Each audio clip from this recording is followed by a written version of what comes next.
called over Brister. We welcome those who have just seen the Buffalo Bills do it again in the second half as they rally to defeat the Jets 30-27. Jim Kelly's pass to Jamie Muller with 19 seconds left to win it. This is Dick Enberg with Bill Walsh. We're at Candlestick Park, San Francisco. The unbeaten Super Bowl champion 49ers against Chuck Noll's Steelers, who have taken the opening kickoff down to the San Francisco 33, where it's 3rd and 11 for Bubby Brister. Throws for the big tight end. Is he inbounds? No, his foot has slipped out of bounds. Rookie Eric Green makes the catch right at the yardsticks, but when he slipped down, his foot went out of bounds. Charles Haley was applying pressure on Brister. Brister moves and throws on the run well. He knew he'd have to be getting away from Haley, but look, foot skids out of bounds. Very unique. 2 tight ends and 2 wide receivers on 3rd and 10. Most teams at this stage of the season have 4 wide receivers automatically. Gary Anderson will try a 50. It'll be rule 50. It's just inside 51. 50-yard attempt by Anderson, who's 8 for 9. Hasn't missed since his first kick of the season. This one sails wide to the right. No good. So a long drive. No points for the Steelers. San Francisco on a beautiful day. Dick Enberg with Bill Walsh. It's really been interesting to get the vibrations of this man. Everyone, while you were coaching, trying to figure out how to beat the 49ers, now as an analyst, you're trying to figure out how to beat the 49ers. It's tough to do. They're throwing the ball so well. But I remember this one, Dick. 6-0 in 1981. Here come Chuck Noll with that sound defense, that ball control offense. A bad call or two, but they beat us. 20-17 to end your perfect start. The only loss the 49ers would suffer in the 84 season on their way to the Super Bowl. San Francisco possession for the first time. Montana goes to work. And the 49ers face the toughness of that Pittsburgh defense. They're young, they're aggressive, they move well, and they love to hit. Here's the offensive line. Paris, McIntyre, Sapulu, Barton, and Wallace in front of the All-Pro Montana. Rathman, Dexter Carter, the rookie from Florida State, for Roger Craig. Craig not in uniform. Rice and Taylor, the wideouts. Brent Jones and Carter go out. When they go to 4 wide receivers, Wilson and Sherrod come in. They've not been able to run the ball. Worst average in the NFL, the Niners. But boy, can they pass it. Montana wide open underneath to Taylor. And Taylor run out of bounds at the 50-yard line. The Pittsburgh zone just doesn't handle that crossing receiver coming from the far side of the field. Taylor came in motion. You'll see him in motion and then breaking across to the side. Meanwhile, defenders lose track of him, and they don't account for him as he breaks across the field. Now, this is typical of a zone defense not seeing a man coming from the other side of the field. And Taylor runs so well, runs right away from Brian Hinkle. First down at the 49-yard line of Pittsburgh. 14 yards on the play. In motion. 5 touchdowns last week in Atlanta. Play action. Incomplete. And what a defensive play by Rod Woodson, anticipating in front of John Taylor. Woodson is a beauty. He combines everything. He's got speed, power, strength, and he's a great competitor. Now look at him break on this ball and get there. That is the kind of play that you're always looking for from a cornerback. Thomas Everett, who was in on the play as well, a vicious hitter. It'll be second down. There's a penalty against San Francisco, 5-yard penalty, and declined by Pittsburgh. This secondary of the Steelers is one of the best in football, but certainly, along with the Bears, one of the hardest hitting. And they expect to jar that ball loose. They have to count on doing it.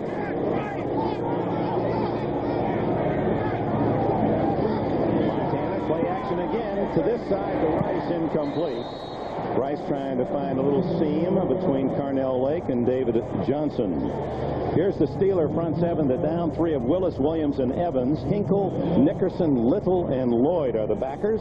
And when they go to their defensive package against the 4 wideouts, their dime looks this way. They bring in Aaron Jones and Kenny Davidson, 2 good pass rushers, along with Woodruff, the veteran, and Griffin, to give them 6 defensive backs, joining Johnson, Woodson, Lake, and Everett.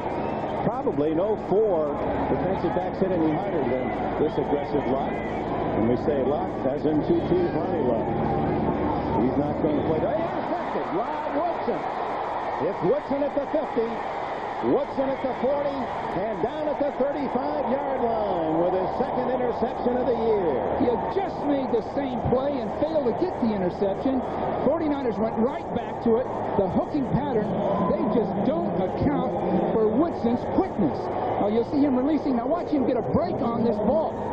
Now the receiver slips, Mike Wilson slips, but still Woodson's quickness, he's the quickest, strongest, and really the best defensive back the 49ers will face this year. And he wants $1 million. You might want to be his agent. He's making $400,000 his last year of a 4-year contract, and he told you he wants $1 million. Yeah, he wants to cover Rice today and prove that he's as worthy as Rice, and I think he is at his position. Great hurdler at Purdue, won the indoor hurdle championship in the Big Ten 4 straight years. So from the 35-yard line, the Steelers with a chance to take the early lead. Brister. Look at the protection. Throws. Incomplete. And oh, what a hit by Dave Waymer as it was intended downfield for the back, Warren Williams. Could have been a holding penalty down here by Don Griffin. But I'll tell you, the Steelers are going after this 49er offense, or defense. Oh, illegal. Correction, illegal contact is defense. Yeah. 5-yard penalty against George Seifert's 49ers. Well, Walton is going after this defense, no question about it. They think they can pass protect. And this secondary of the 49ers isn't what it once was. At one time you had that great group that... illegal contact. Defense, number 29. 5 yards and a first down. Called it. Don Griffin was the man guilty of the chuck beyond the 5-yard zone. Well, they've lost Jeff Fuller, Tim McKyer, Ronnie Lott isn't playing, Tom Holmoe, among others. Eric Wright isn't naturally the player he was a few years ago. At that time, the 49ers had a truly great secondary. Now, they're younger. Some aren't in that caliber physically, so they're going to be tested today. Rookie tight end Eric Green lined up on the left side of the line. 5 touchdown catches in the last 2 games. Here's Merrill Hodge. Big hole. Hodge is inside the 25. Hodge is tough, and they're counting on that without Worley in the lineup. Their great second-year back with all the ability. Hodge is taking over and controlling the running game. And when he comes around that corner, he knows he's got Waymer or Brooks or one of these people waiting for him. This time Brooks is going to be right in the hole. The two of them are going to meet right there. Both of them felt that one. DeLong helping out Brooks on the stop at the 24-yard line, 2nd down and 4. Hodge, who gained 100 yards in both of the playoff games last year against Houston and Denver, really caught the nation's attention what a talent he is out of Idaho State. Hodge, first down at the 19, or close to it. Well, Joe Walton is using 2 tight ends almost exclusively, or 3, certainly keeping Lips in the game, but keeping those big guys on either end of that offensive line to get the blocking. You saw Rick Strom with Walton signaling in. That's been an adjustment. They started last week. The complicated system of Walton had to be revised because Brister was just getting too much information too late in the huddle. Having been a coach, I couldn't even understand it. And you were asking guys to run out on that field with some of that information. We can talk about it in a few minutes. First down inside the San Francisco 20 after Woodson's interception. No score late in the first quarter. Brister, he could run it. And will. Inside the 15. Gathered in by Romanowski, the fine outside linebacker from Boston College. Now here's the call. Walton making the call, giving it to Stone, number 20, will take it in. Now watch Strom. What's he doing? He's going to signal the formation. So different than a couple of weeks ago, at least they'll put that formation. This is a call. Slot split right, Z short motion. That's the formation.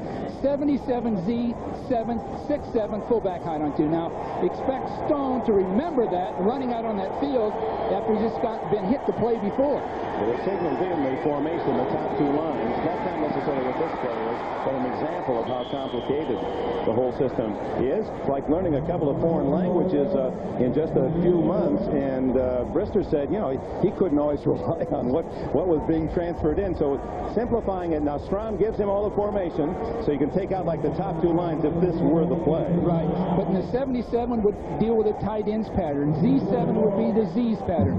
67 the pass protection. Of course, the fullback coming out late, snapped on too. Now that's probably the most lengthy of the calls, but just think of that messenger. and goal for the Steelers.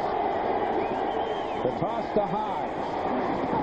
And he's close to the 5-yard line. Kevin Fagan supporting Dennis Brown, the rookie from Washington, number 96, and veteran Keena Turner.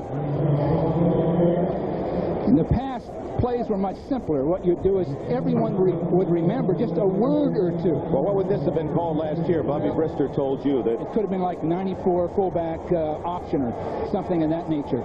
But what Walton wants to do is, there it is. What Walton wants to do is tell everyone their job. Perfect for everyone except the messenger and then the quarterback. So far, Dick, pretty darn good. Steelers had the possession time in this first quarter, 3 minutes to go. Hodge looking for a hole and can't quite get outside. A good tackle by Kevin Fagan. There was plenty of room outside Fagan, but he shut off that route.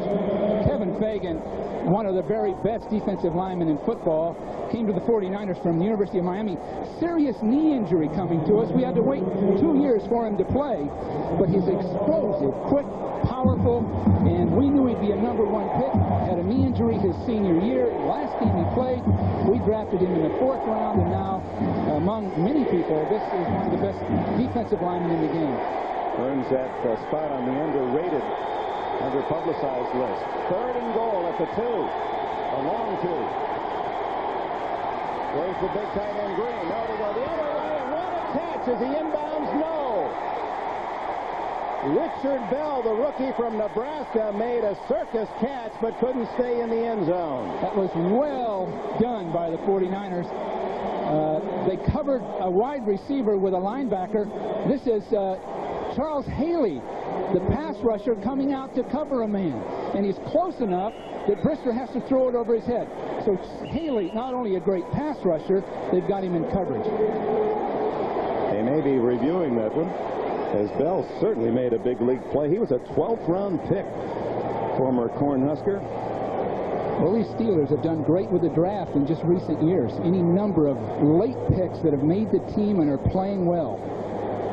He's got possession there, down one arm, one knee, and then he rolls on that back line. That doesn't look like irrefutable evidence to change the call. Yeah, that's a tough one because the body hits. And what do you relate to the other leg? So Pittsburgh with a long drive to start the game, then the interception.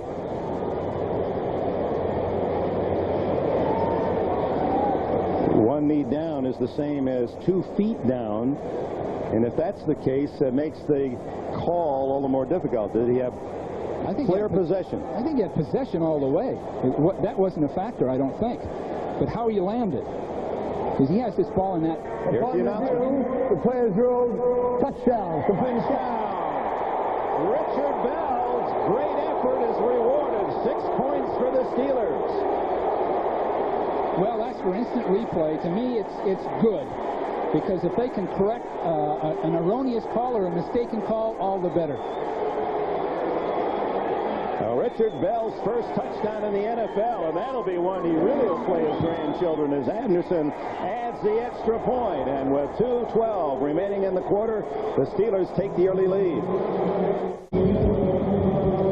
Richard Bell, during the commercial break, he ran over to the official, said, "I want that football." His first NFL touchdown, and a brilliant catch, 2 yards from Brister to complete the 35 yards after the interception by Woodson.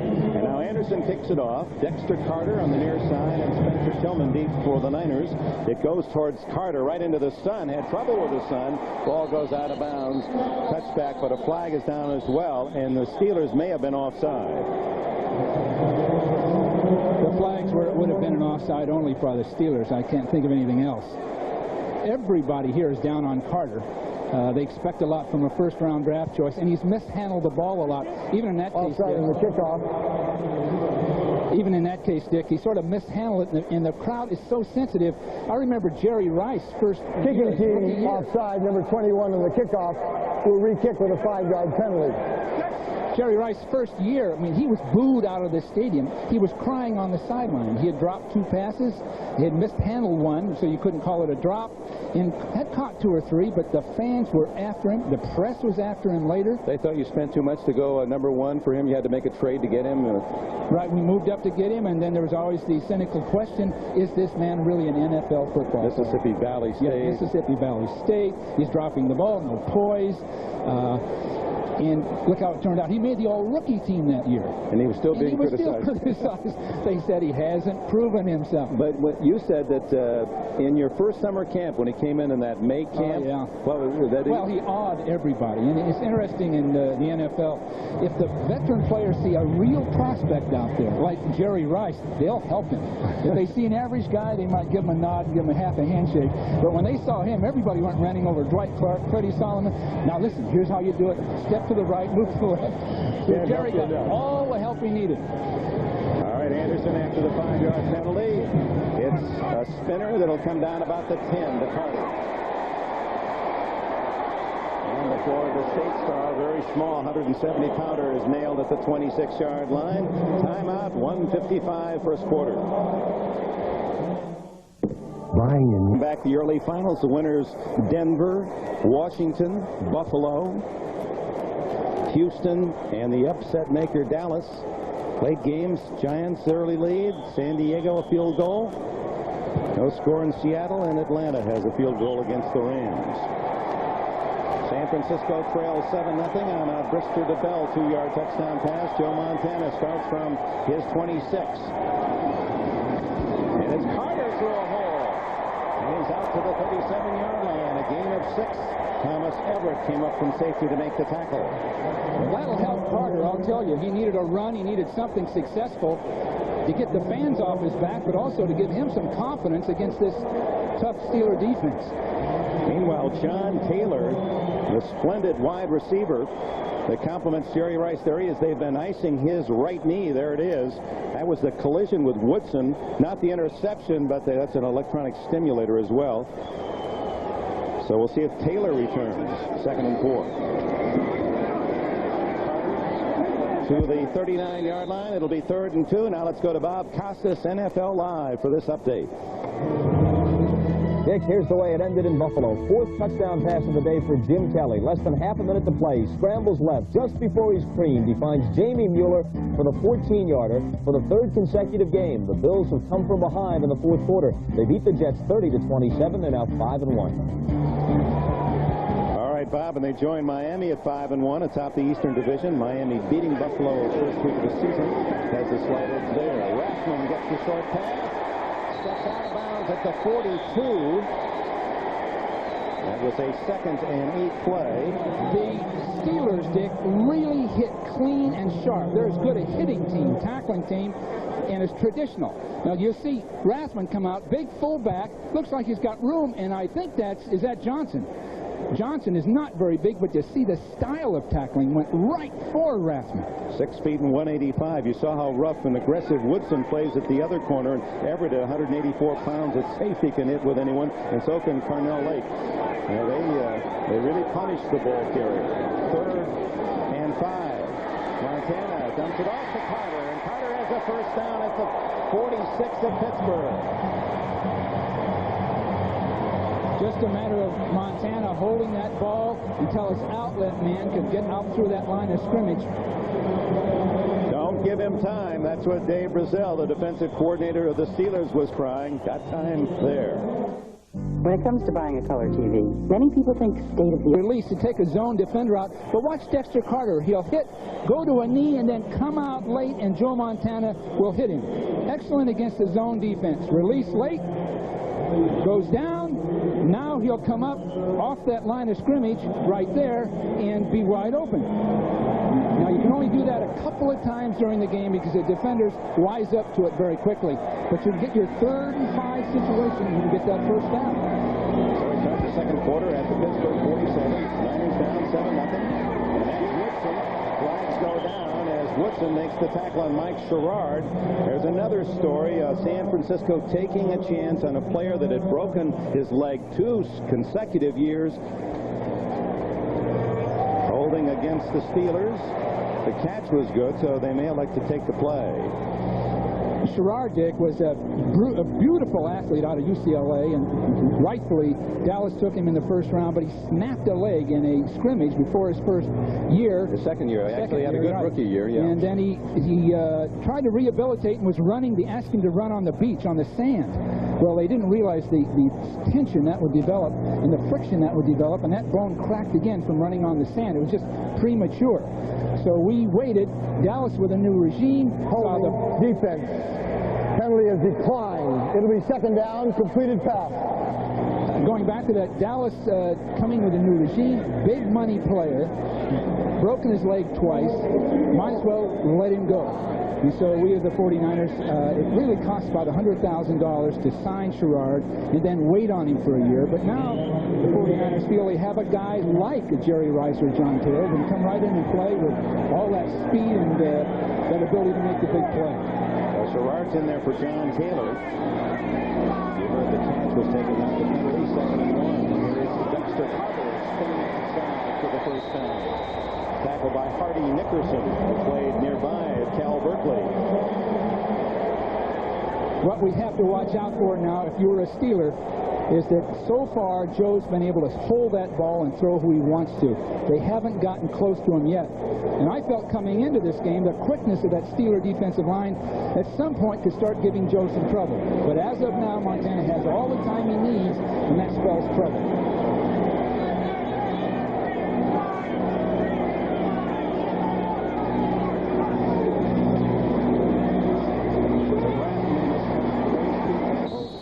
Finally down by number 50, David Little, a veteran from the University of Florida. His brother, of course, Larry Little, a great guard on those Miami teams of the 70s. Now the coach at Bethune-Cookman. There goes John Taylor. The eye still on the knee, and it's doubtful he will return. So the injury toll is being felt by San Francisco. They've lost Fawnhorst and Walter, two top inside linebackers. Roger Craig out of uniform today. The great running back, Ronnie Lott, has not seen duty yet, although in uniform, not expected to play. 2nd and 7. And he's inside the 25, slammed into by Hardy Nickerson. He's mentioned Nickerson. There's Roger Craig. Caught more passes than any running back in NFL history, just under 500, and with that determined high knee style of his. Miss him, don't they? Well, they'll miss him. He'll be back, and he'll have a big part of the season. It's just wise not to put him in there now. I know he wants to be, and he probably can run very well straight ahead, but you just don't want to have anything happen. Now, that's Mike Dillingham right in front of us, the doctor who handles those kind of things, one of the best orthopedic people in the country. 3rd and 2.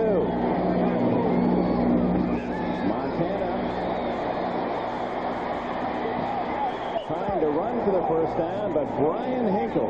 And Hinkle's a name to remember. We talked about the San Francisco losing only one game in 1984. It was Hinkle's one-handed interception of a Montana pass. Okay, Dick, okay. That set up a field goal that won it for the Steelers 2017, the only San Francisco defeat of that year, and he makes the tackle there. That last play was beautifully handled by Pittsburgh. The 49ers historically have pulled their lineman one way, brought Joe out the other way, and Pittsburgh read it beautifully. Here's Mike Kofer. He kicked one 56 yards against Atlanta last Sunday. His personal high. This one will be 39. And it's Golden, 7-3 the score. 11:49 left in the opening half. Liberty Mutual Insurance presents Ella Lansbury will star in an NBC world premiere movie, The Love She Sought. Then, Burt Reynolds, rap artist MC Hammer, comedian Sandra Bernhardt, and designer Paloma Picasso go one-on-one. It's first person with Maria Shriver tonight, only on NBC. 7-3 here. Pittsburgh leading as Kofer kicks it deep, and Ron Woodson will take the touchback. And we'll go to the 10-minute ticker. Late scores brought to you by Xerox.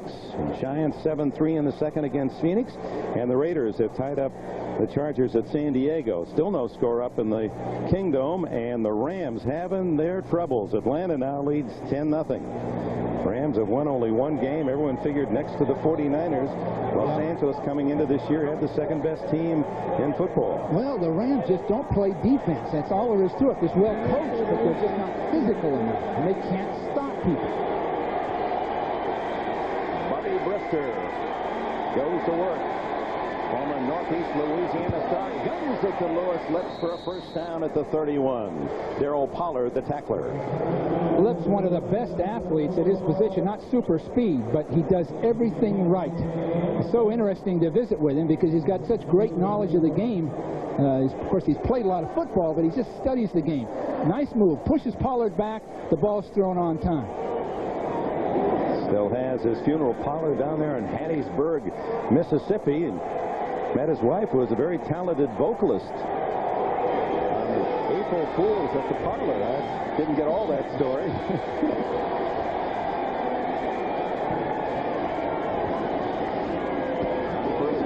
Nothing there at all for Warren Williams, who played with Melvin Bratton with the Hurricanes of Miami a couple of years ago. Kevin Fagan, Charles Haley there to greet him. Charles Haley destroyed that play. He came from the outside and just came right up underneath everything. Now watch him take on blockers and just create turmoil. Two different people trying to get him. He comes underneath the blocker, and that time Merrill Hodge really was up against one of the great ones in the game. Slashing move by Haley at only 230 pounds from James Madison. The sack leader, as he has been the last 3 years for the Niners. That's Eric Green, the 280-pound tight end in motion. The throw underneath goes to number 82, Derek Hill, second-year wide receiver from Arizona. He's been asking for the ball more often. Romanowski and Griffin make the hit. Griffin just made a clean tackle. Hill thought he'd make a move, but Griffin just kept his feet right up underneath him, just watched him and took him down. But as far as Haley's concerned, this is a guy from James Madison, an outside linebacker. When we looked at the film on him, you can hardly find him. It was such poor film. And every time you try to watch it, if the crowd stood up, they'd be in front of the camera. But Bill McPherson of our staff did a great job of scouting him out. We wanted a pass rusher. We got one. And he's teeing off now on 3rd and 7. Shotgun Brister. Guns it complete to Green, who had fallen to the ground, makes that catch on the seat of his pants, and that's a worthy foundation. You can sure see that in Green. He is really built on that backside. He is absolutely built. You know, he's sitting across from us at that table, and from the waist up as he sat there, you thought, well, about a 220-pound man. But when he got up and left us, my God, half the room was shut off. Fine play by Green, who, of course, checked in late. Some 50 days he had held out, and that provoked comments by Coach Chuck Noll. He'll never help us. Why sign him? Well, as soon as he got himself acclimated, and he's very bright, he's picked up the system quicker than many of the veterans. He is contributing. Merrill Hodge to the 45 on first down, a gain of a yard. Back to Green.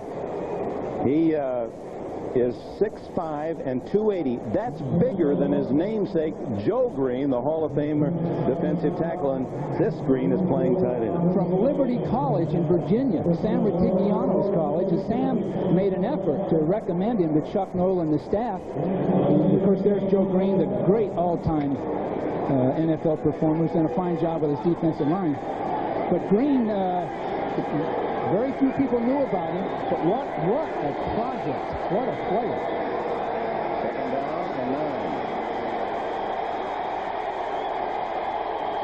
Now trying to make it tough on Brister, who had audible, and goes to Dwight Stone out of bounds at the 50, shy of the first down. When you first saw him, Bill, Harry Green, I'm sure your thought was what many others have, and that he looks like one of those big young guys that's eventually going to be an offensive tackle, not a tight end, but everyone says differently in the Steeler organization. I think he could be a great tackle. He's really built for it, but he's also very, very active. He can run a 4.7 40, and Joe Walton talks about how he can go after the ball one-handed, reverses, hips around, find the ball, something men that size you never thought was possible, and he does it. Big sweetness is what his teammates have called it. Here he comes in motion. 3rd and 5. A draw to Hodge, but it doesn't work. Well read by the San Francisco 49ers, Romanowski and Haley, and Pittsburgh will have to punt. Well, the one thing Pittsburgh's done is get that ball to midfield, so when they do get rid of it, the 49ers are going to have it backed up. That'll be tougher on them, naturally, to go the length of the field. So far, I think Pittsburgh is in this game, and their game plan is prevailing at this point. This is all they could hope for. 39.2 is Straczynski's average on the year. And that's Don Griffin at the other end at the 10 for San Francisco. Former Indiana kicker scuffs that one, and Griffin races over to pick it off. He didn't call for the fair catch, and Dwight Stone, who was his teammate at Middle Tennessee State, makes the tackle. Timeout. The team physician examined that X-ray. What a difference now and maybe 20, 30 years ago. 20, 30 years ago, he'd have been back out on that field, and everybody would have wondered why he had a trick knee the rest of his life. 16-yard line after the punt, and Dexter Carter squirting through for about 6 before Greg Lloyd can make the stop. Carter quick hitting the hole, and he said, I proved to Bobby Bowden at Florida State I can run inside. When he sat opposite Dick, he was so diminutive, so small, that you just wonder, the Eric Metcalf sort of style of player, you wonder really how they could hold up running the ball often inside. But as a spot player behind Roger Craig, they probably got a very, very good choice. You know you're small when your numbers get tucked into your pants like that. 5'9" and 170 is perfect. 2nd and 4. Montana, plenty of time underneath to go to Rice. And that'll be good enough for a first down as Jerry Rice has his first catch of the day. I'm sure Pittsburgh thought they had that defense. I'm sure they stopped it, but Rice comes across the field and then pivots and goes right back away from the defender. Now watch, there's probably a little waiting for him. Now watch this, reverses away, catches the ball. And this is what the 49ers have been able to develop over the years, reading the defender and then changing direction if you're confronted by him. First down across the 27-yard line. Look at the numbers on Rice. 35 catches, 8 touchdowns. Tied the NFL record with his 5 last week at Atlanta.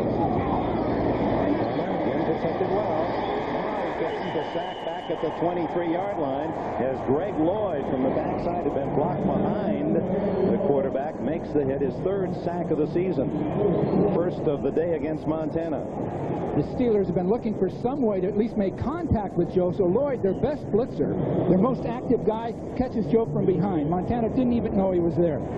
You know, the play by Gerald Williams, 98, leaping up in front of Montana, made Joe have to run around him, gave Lloyd a chance for the sack, and George Seifert doesn't like that a bit. George didn't want that. They don't want him touching Joe.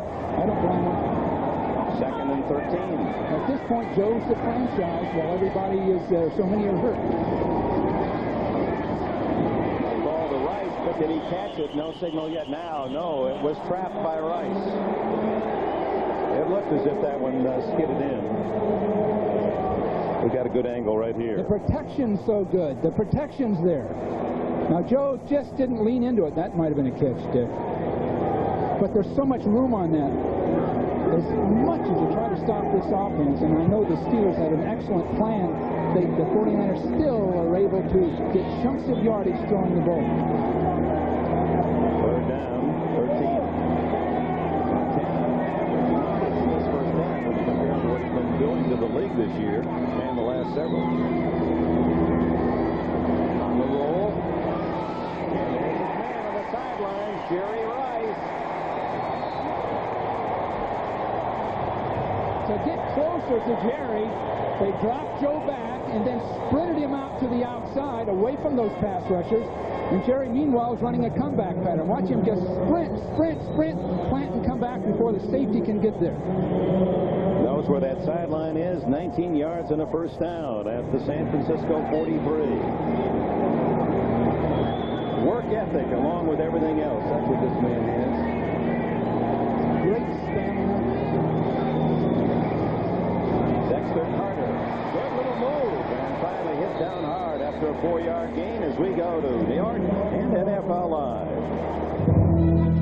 Well, Dick, Bo Jackson has made his reappearance in the NFL, and here he is from just outside the 5-yard line at San Diego. Drags a tackler in with him, and he scores his first touchdown of the year, obviously. And the Raiders at 5-1 lead the 2-4 Chargers in the second, 10-3. Dick?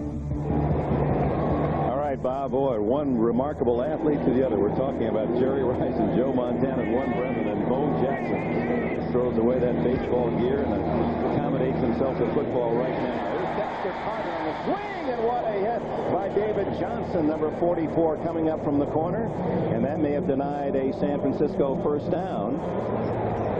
Johnson, a great hitter, but the size factor, 185 pounds, he makes the most of it. Now, they were looking to throw this ball outside to Carter because, you know, the linebacking wasn't going to be there. Johnson stop. He's in his second year, former Wildcat. Played his high school ball in Louisville, Kentucky.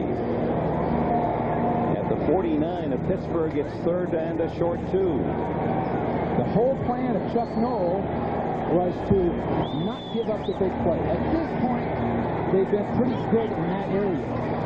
They got Rice on the outside, then they throw underneath to Carter, who can't get up in time, and Hardy Nickerson downs him at the 45, and that's going to be a first down anyway. So they use Rice to clear out. Carter, a little delay right behind him. Well, the running game hasn't been what it should be. Part of that are injuries, but it's not what it should be. So the short passing game, as Joe reminded you, that we instituted many, many years ago, serves in a sense as a running game. Those 4 and 5-yard catches make the difference, because the running game would average near that if it was in good shape. They just keep popping the ball around the field for first downs. Even with Roger Craig, 2.8 the season average, 5 yards a carry today. Montana gets a second chance. And what a play by Thomas Everett to make the interception. Thomas Everett, just like Rod Woodson, timing his move and closing the gap to steal it away. That is football at its best. Now watch Montana after the fake. He's confronted. He moves outside. He knows just where to go with the ball.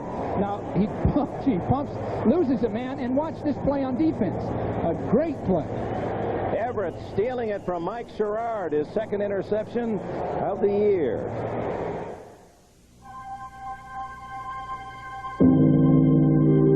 From the Far East of award-winning automobiles, see them all at your Mitsubishi Motors dealer. By America's favorite light beer, Miller Lite, the sole sponsor of the NFL Player of the Year Award. And by Magnavox, smart choices for smart people. Magnavox, smart, very smart. 2 minutes and 14 seconds left in the opening half. Joe Montana intercepted for the second time in this first half. Had only 5 all year. Thomas Everett making a great defensive play. Both weren't to the ball to Montana. Just 2 outstanding defensive plays. One by Woodson, one by Everett. As Pittsburgh takes over. And it's 23, leading 7-3. Brister throws it away. Malarkey, the tight end, stopped. Romanowski was the closest to the ball. Well, Brister used good judgments there. Everybody was covered. I was worried he was going to try to throw it back inside and get it intercepted. But Brister's improved dramatically. A part of it's Joe Walton in this system. He's got a better command of it. And then rather than bouncing off of Joe, as he did earlier in the year, because he was so frustrated with trying to remember what to do, or to remember the calls, now they're working very, very well together. Walton compared him to Joe Theismann. He said he's aggressive, he's a good leader, he's athletic. He's volatile, and he's emotional, and you have to deal with that as the game progresses. Hodge and a little misdirection. That's a play that worked so well in the playoffs at Denver last year, remember? And that takes us up to the 2-minute timeout.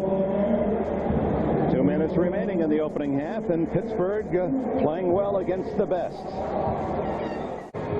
2 minutes to go in the first half. Giants have a 10-3 lead against the Cards, and Bo Jackson's touchdown giving the Raiders going for 6-1. A lead at San Diego. The Rams have come back with 10 in the second period to tie Atlanta. Still a shutout up there in the Kingdome, and Bob Costas, Will McDonough, O.J. will bring you right up to date all the scores and the top plays at halftime, so stay with us. 3rd and 4, big play. They want to keep the ball away from Montana with 2 minutes to go in this first half. Brister hit by Haley, incomplete. The last thing you want, or the one thing you don't want, is to stop the clock, and an incomplete pass does it. That stop clock gives the 49ers 2 or 3 more plays, around 40 more seconds.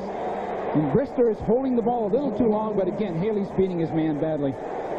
And he's beating a pretty good guy in Ilkin. George Seifert, who was your defensive coordinator, and he likes what he sees there. That'll help him with his memories when he goes out to Bodega Bay up north here and fishes for salmon, which he loves to do in the offseason. He could actually do that commercially. He's such an expert at it. Straczynski to Griffin, late fair catch, and it hits the helmet of Carnell Lake going down to cover, and that interferes obviously with a chance to catch the ball, and the penalty flags fly. But Seifert has a new boat. Ed DeBarlow awarded him, which is certainly understandable, but a great job George has done.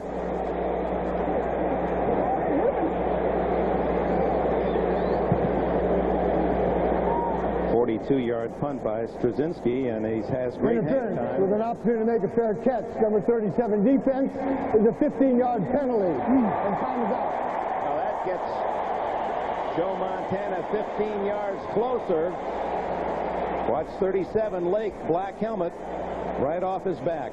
Oh, yeah. Timeout.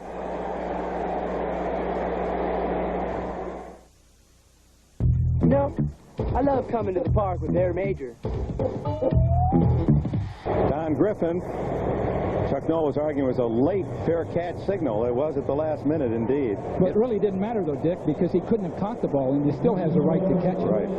So it's stiff penalty, though, 15 yards. Takes it out to the 44, and Chuck Noll doesn't like that a bit with a 7-3 lead. Joe Montana, with all of his timeouts, and a minute 46. That's a lifetime for Montana in this 49er offense. Take over at their own 44 after the penalty. This is the test of the Steelers' plan and the defense and where they are right now this year. Montana underneath. Gets to Carter. First down at the Pittsburgh 44.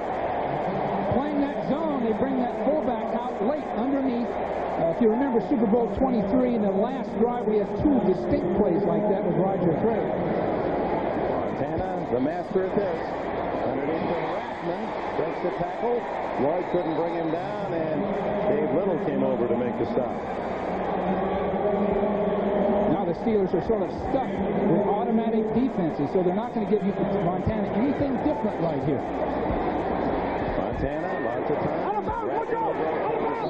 Out of bounds, stops the clock at the 33 with a minute 5 to go. I'll tell you what else happens, Dick, is the pass rushers get out of breath.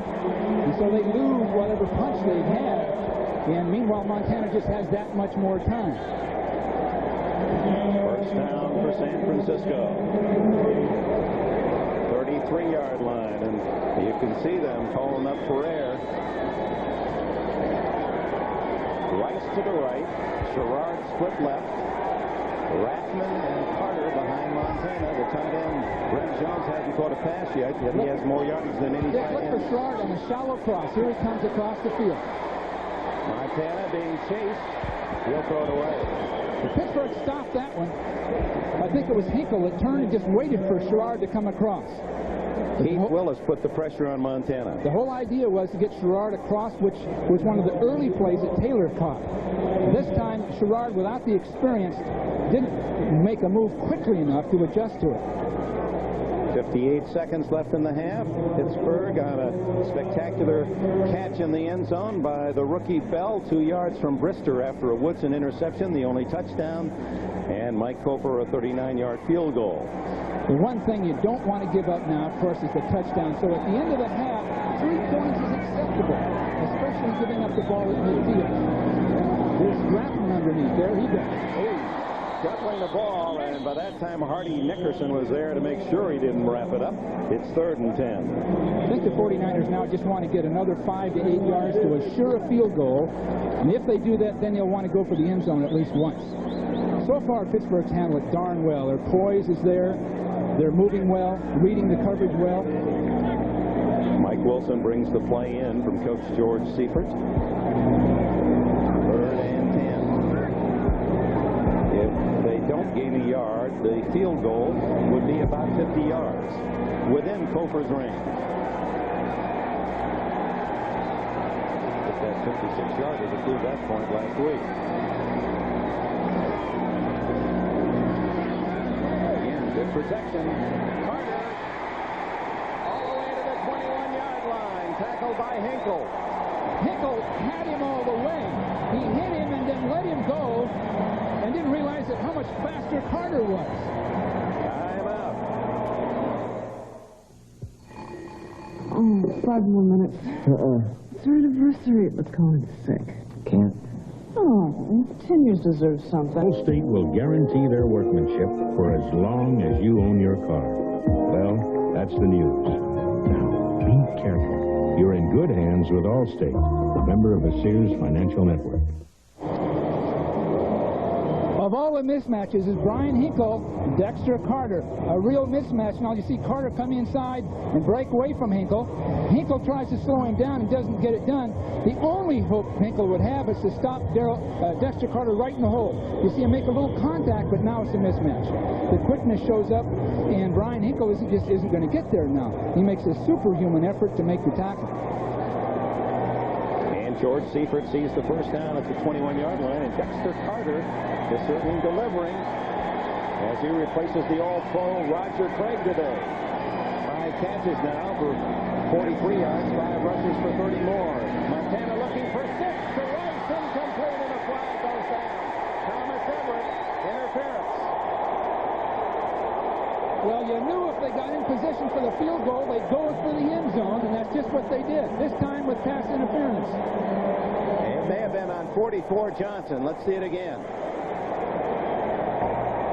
Pass interference. Defense, number 44 in the end zone. First down, 1-yard line. It was a very marginal call there.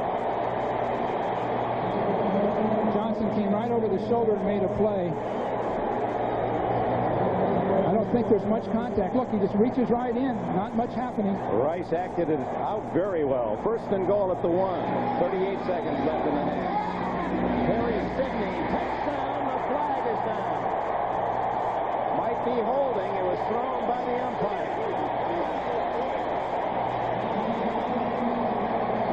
If it is against Pittsburgh, San Francisco's cheers. No touchdown.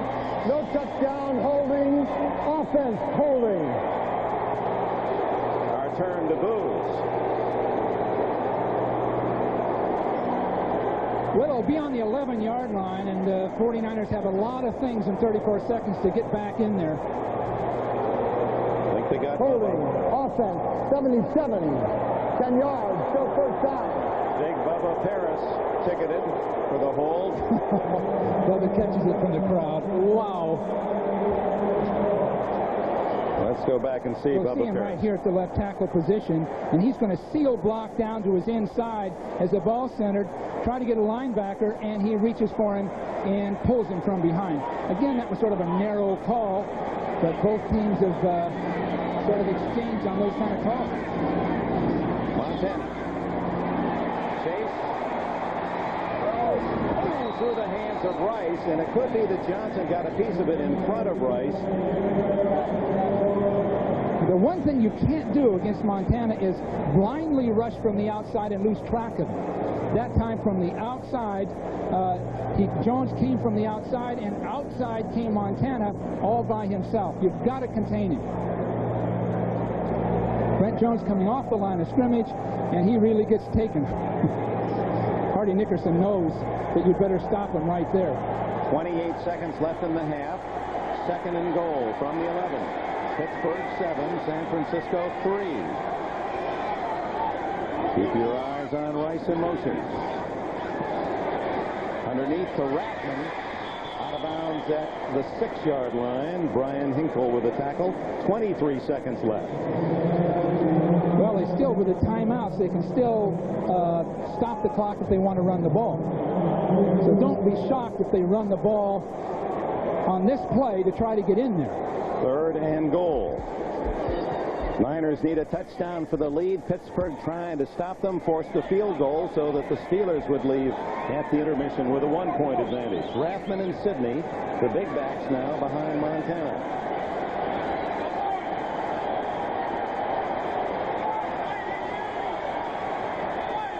Now they're going to run a pick play to the right with Montana sprinting right. There it is.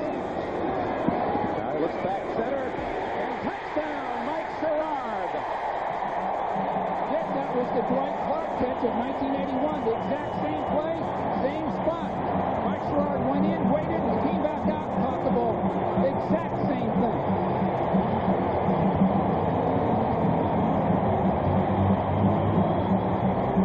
You see the outbreak by Rice attracts people, but watch Sherrard bend all the way back to the outside, and Woodson just doesn't stay with him, takes his eye off him and looks for Montana. But Montana, again, a lot of time to find Sherrard open. And now Cofer with a point after. San Francisco in the final seconds of the half gets the lead for the first time. You said we're dying breed.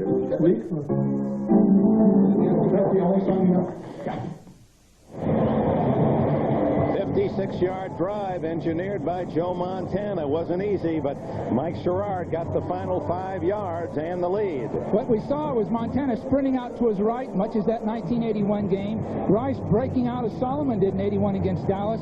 But Sherrard, as Clark did, goes back to the inline, holds it, then slides out, and Joe gets him the touchdown.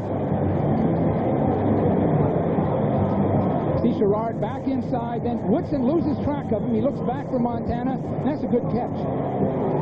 Mike Sherrard with his second touchdown reception of the year. He's from terrific stock. His mother was a member of the U.S. 1964 Olympic team, a 100-meter hurdler, and his cousin is that speedy cornerback of the Redskins, Darrell Green. Mike Sherrard, All-American to UCLA. With just 19 seconds left, Rod Woodson. Well covered. Now he reverses his field. And finally brought down by the rookie Eric Davis. Well, time for one play. What we saw is Woodson's great athletic ability, but that took up about 10 seconds. So one shot down the field. That incomplete pass, that blocked pass that Brister threw in that last possession, you saw the amount of time left. That cost the Steelers that touchdown. Or had they tried to run it? If they didn't run it, that's another 40 seconds. Another 40 seconds. Boy, Montana, it is a lifetime when you give him 2 minutes. They're not going to do anything. Brister is in that play-safe formation. And so a very interesting first half comes to an end as Chuck Noll's defense played the 49ers very well and had the lead most of the half. Back after these messages from your local station.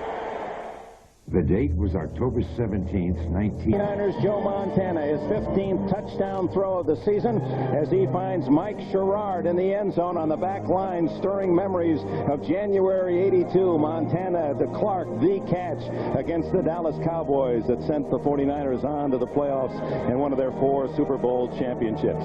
Gentlemen, Joe Montana and the Niners 10-7. Now to New York and Bob Costas.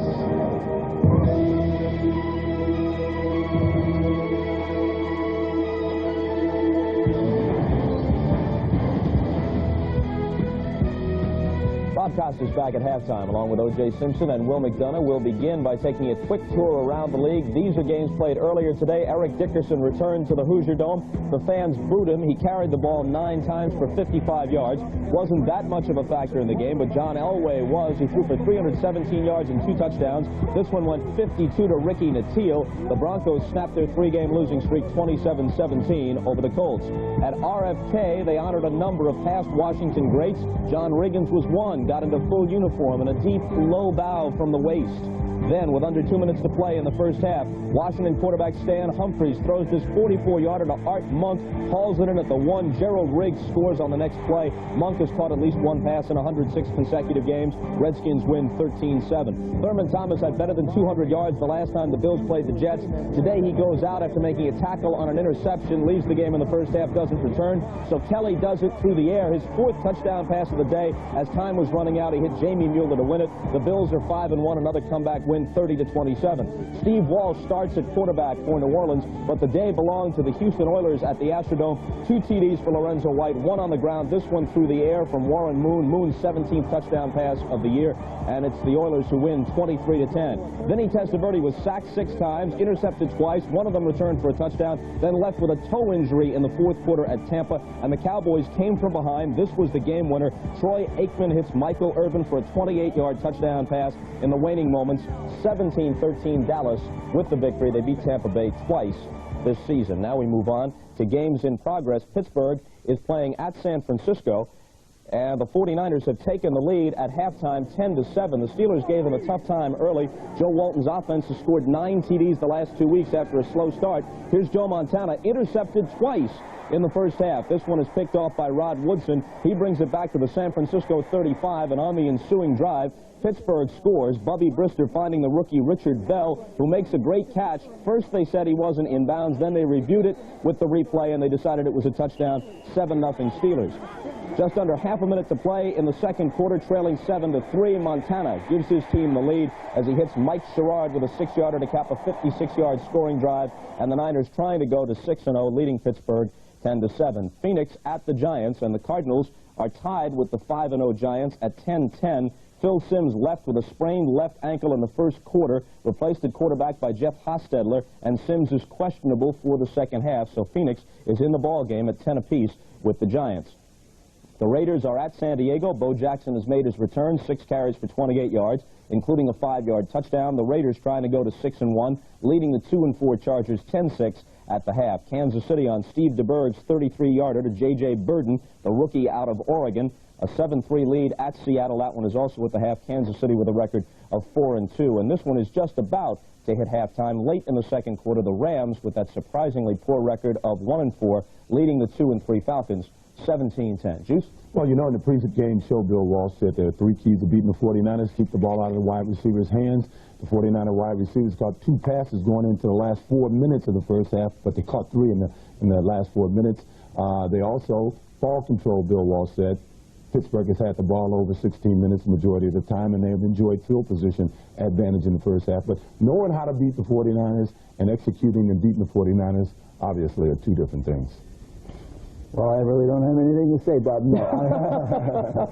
You know, to me, the big thing for Pittsburgh is Brister got to start playing better. He's had the opportunity to make some big plays, and he did in the first half. If they're going to win, he has to come through for them. Well, they're in the ball game down by only 3, and they're at least one team that's had some success historically against San Francisco over the past decade.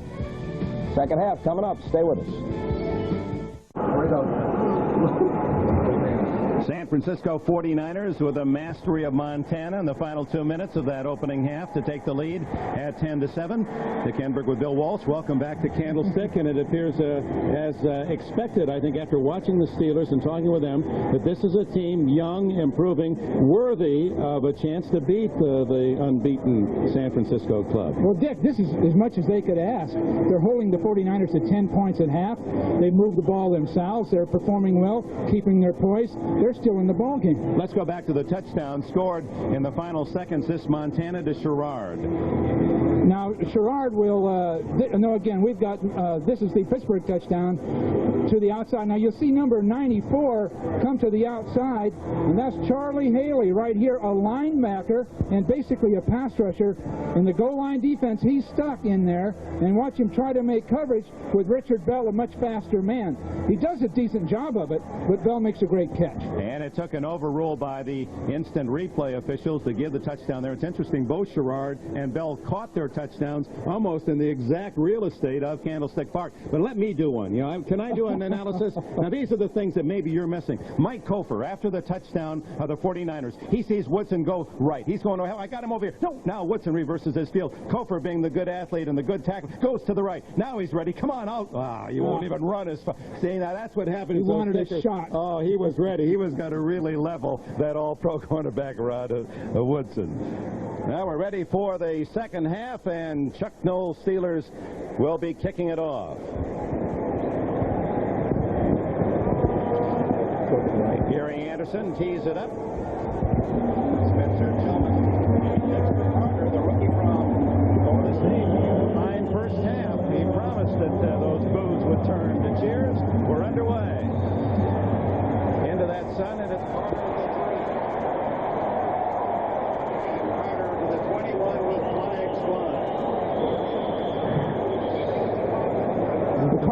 was stopped dead in his tracks there, but again, another flag. Those officials see every player on the kicking unit. When they spread the officials around the field, you just can't block below the waist or have any kind of foul. They see it.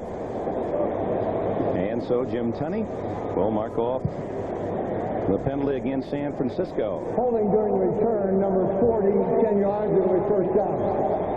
John Jackson. And it'll be Montana from his own 15. San Francisco, by scoring in that first half, has now extended their team streak of not being shut out to 200 consecutive games. You got to go all the way back to Atlanta beating them in 1977, 9-0. 49 shutout. Carter, not much there. A couple into the thick of the Steeler defense. I'd think when you see that formation, when the Steelers see it with Carter all by himself back there, they're going to give him the ball or throw it to him. Because now in comes Rathman. Now when Rathman's back there, they may throw because Rathman is a pass protector, can be of value. We talked about that 1981 season, the 82 playoffs, the catch by Dwight Clark. Well, Dexter Cutter said, boy, I was watching at home and that broke my heart. I was a big Dallas fan. Tony Dorsett was my hero. Now he said, a dream come true. I'm playing with San Francisco. Boy, did he step soon enough? We'll see. Montana throws. Incomplete to Sherrard. Again, no push on Montana. That spells trouble. Just not getting close. Jim Tunney, let us know about the flag. Jim, one of the top motivational speakers in the country. Illegal motion, number 35 is declined. It'll be third down. Carter didn't really get himself set before the snap, so they declined it anyway on the incomplete. 3rd and 7. You talked to Carter, that first pass he caught from Montana in the first minicamp, he couldn't believe Montana had thrown him a pass. And his eyes were so bright and big as he told us the story, just like a little kid allowed into the candy store. Montana gets out of trouble, but can't elude Carnell Lake, who came up from safety to deny him the first down at the 21-yard line.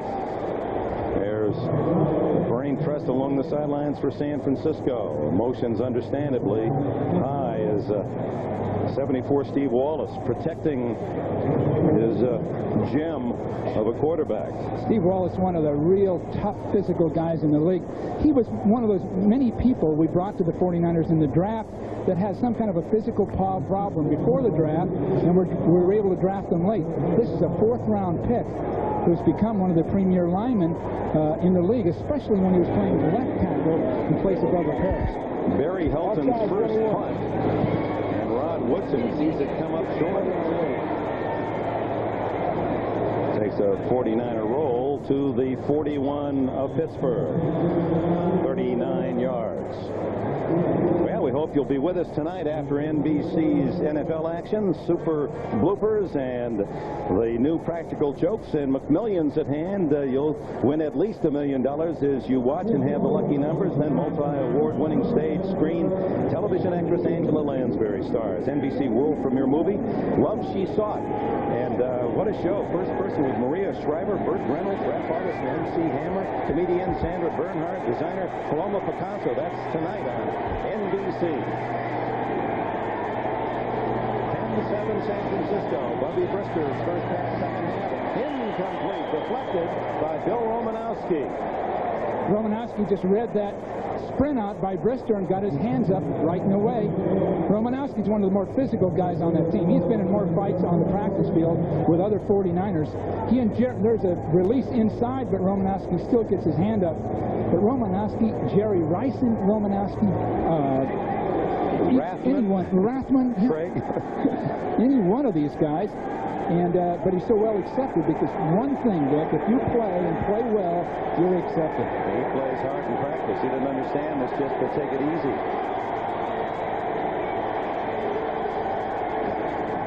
Gordon Williams, nothing there at all. Pierce Holt was the man that invaded the backfield, and Kevin Fagan made the tackle. Pierce Holt's another one. Came to the 49ers at age 26. Worked on a farm for 2 years. Just baling hay, labor work. Married, decided, told his wife, let's try to play football again. I love the game. I feel stronger and more mature. And the rest is history. Angelo State, most valuable player of the year in that league. And drafted in the second round. We traded to get to him. And he's become one of the best versatile type defensive lineman in the league. 10.5 sacks last year as an inside player. Brister in trouble and throws it our way, and well, he should have. Merrill Hodge was in the area, so no flag. That was the first 49er blitz, and they got there. Dennis Brown and Bill Romanowski in on Brister, and the Steelers will have to punt. Well, we'll get a chance to see Joe Montana again. I can recall Dwight Clark telling the story.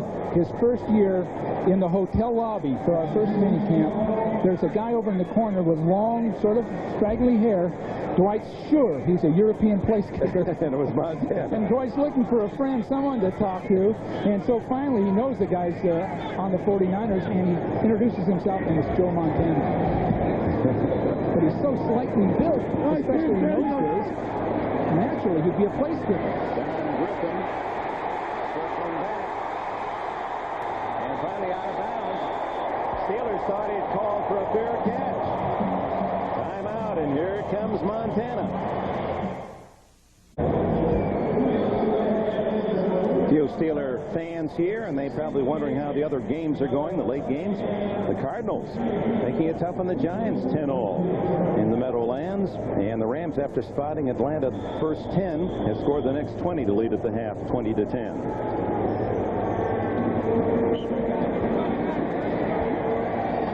Here it's 10-7.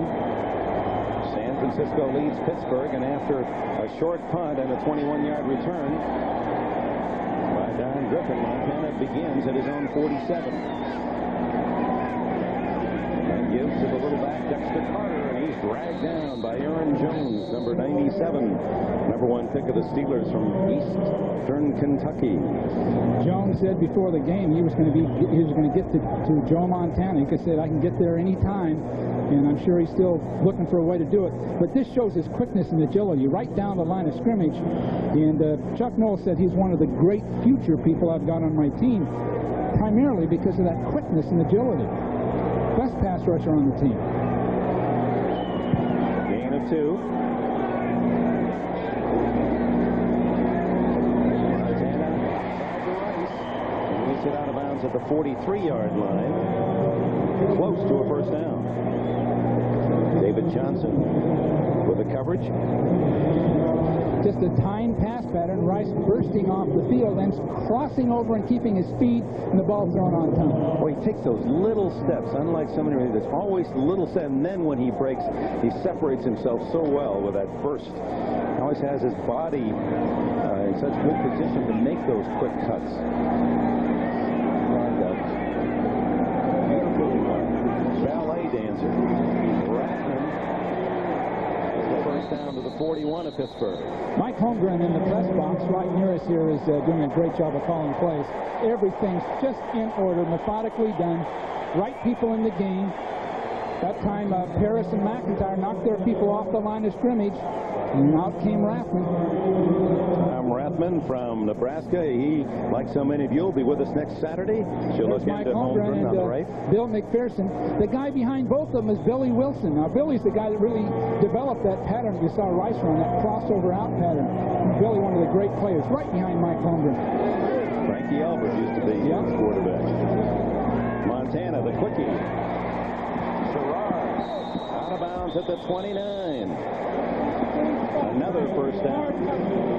They found it, Dick, they found it getting in the formation with 2 tight ends, 2 wide receivers.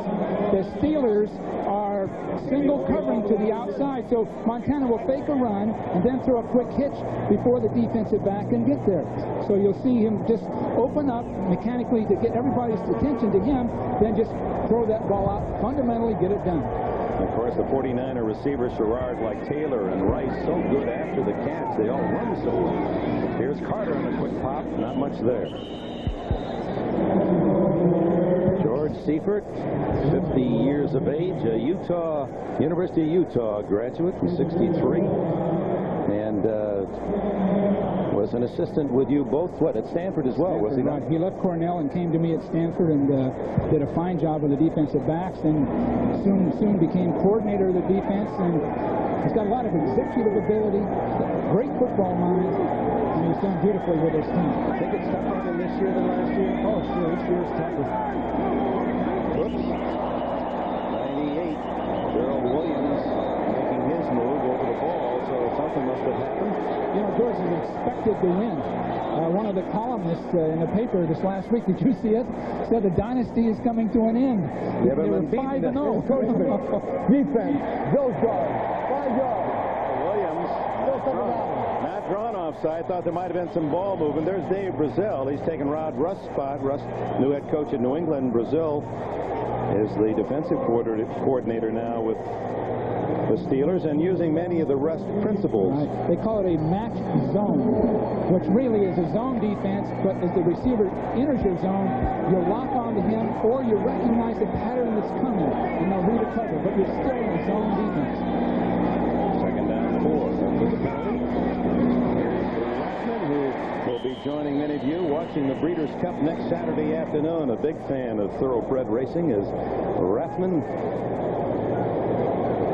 As a Nebraska football player, carried the ball so little, purely a blocker, and that's what we needed for the 49ers. As you remember, we had Wendell Tyler, Roger Craig as a combination, good running game, but once Rathman joined the team, and also John Taylor, those two, when they joined the team, the offense just came of age. Using his teeth to tighten that rivet in the helmet. That's a football fullback. 3rd and inches. He gets the call. That's going to perhaps be worthy of a measurement. Pretty good spot, however. As you see, 8 minutes and a second remaining in the 3rd quarter, and San Francisco trying to add to that 10-7 lead. Bubba Paris has lost some things, and of course he hasn't lost any weight, but he's lost some things. But one thing he can do is get somebody off the line of scrimmage in front of him. And Donald Evans, a good player, just knocked back just off the ball far enough for Rathman to get that first down.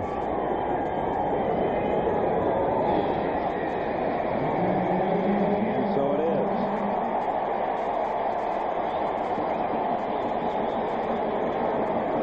Back to your point about the press, already talking about the end of the dynasty when a team hasn't lost yet, has won 13 consecutive games. But the logic in all that is when you're winning, your draft choices aren't as good. You tend to keep the older players, those that have won Super Bowl rings. And the fear of the reporter in this column was that the Niners are getting too old to the outside, and that was dangerous as Carter went out and Rod Woodson looked as if he was going to break right in front of him. You know, so many organizations keep talking about the future. They have a fine young team. They're rebuilding, new coaching staff. 49ers is very simple. With Eddie DeBartolo, very simple. Let's win this year, and then we'll go from there. You know, so you look at this thing to win Super Bowl trophies, not so much talk about what you're going to do sometime in the future.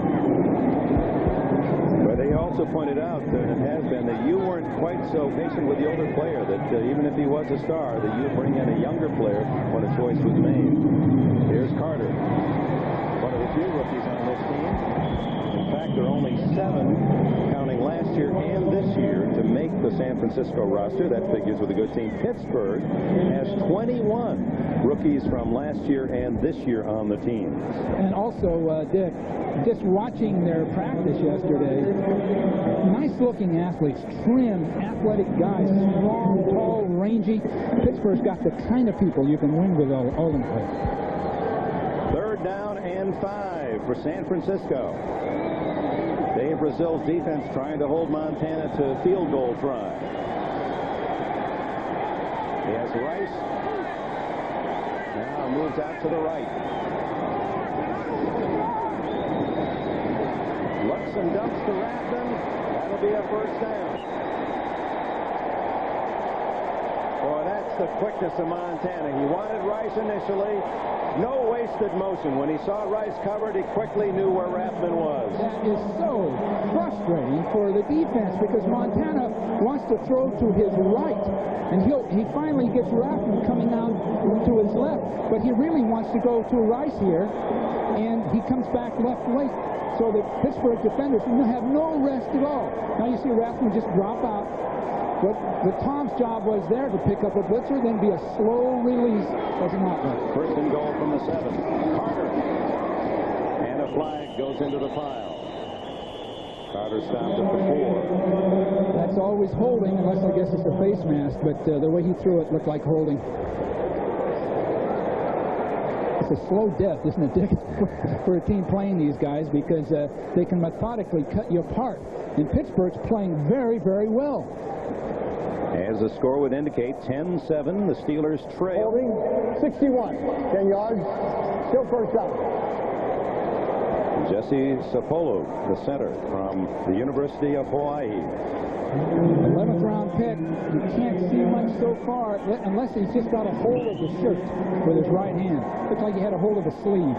Could call that one every down, couldn't you? That is so common. These guys have tailor-made sleeves, tailor-made jerseys, anything, so you can't grab them. Only Carter in the backfield, and he's into the pattern as well, and he's got it. What a move by Carter, and he's all the way to the 5. Beautiful job. Now, what do you call that play? Well, again, Carter wanted to run that curl pattern. We saw him run in the first half. But he was confronted by a defender just waiting for him. So you'll see him come out of the backfield.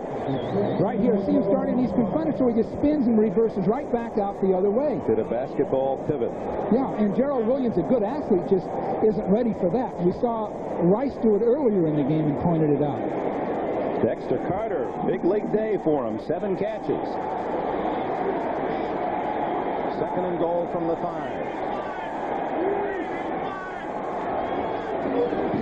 Carter again. Ooh. Is he sandwiched? Gerald Williams, 57, but Carter still, although hit at the 3, able to duck down under that double hit and get to the 2-yard line. Aaron Jones, I guess, had his foot stepped on or something. He's limping off the field. Well, it happened so quickly. He knew there was a problem, and he immediately called to the bench. See him working down behind the play.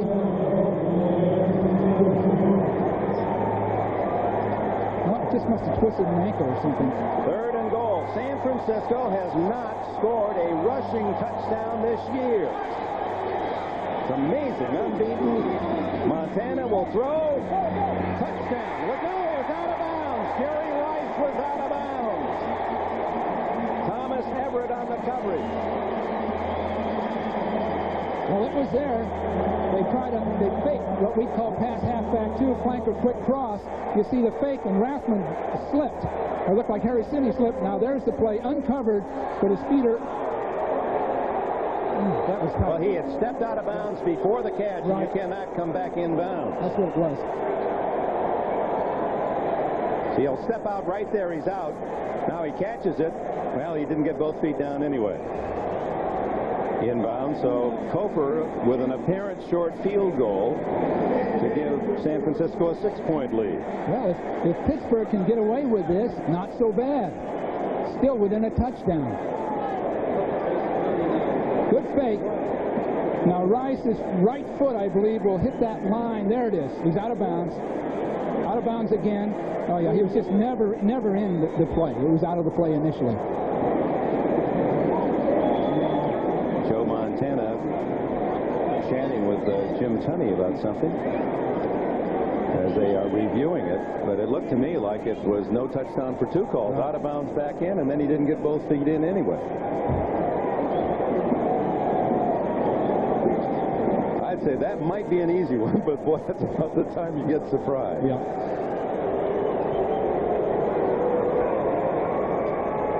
Upon review, the receiver went out of bounds, came back in and caught the pass. That's an incompleted pass. Brilliant. There may be a future for us after all. Appreciate it. In replay booth. Just look down to two boots? No, thank you. So Koper will try what amounts to an extra point, a 20-yard field goal. 39-yarder earlier.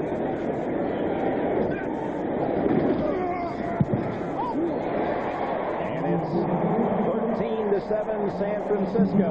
But the Steelers have to feel good that the Niners got only 3. Back at Candlestick Park in San Francisco, look at the first 10-minute ticker. Phoenix Cardinals have taken the lead against the Giants, challenging their unbeaten streak.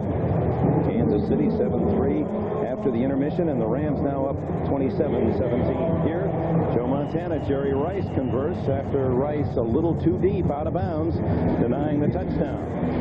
Koper's kick is short. Coming up to get it is Foster. That's a free ball. That's a free ball. And the 49ers get a touchdown. Oh, you can't advance that. Oh, they can't. That's right, but they've got it at the 5-yard line. Rookie Barry Foster from Arkansas just let the ball go. I haven't ever seen that before in 30 years of football. You always talk to people about it. You warn them about it.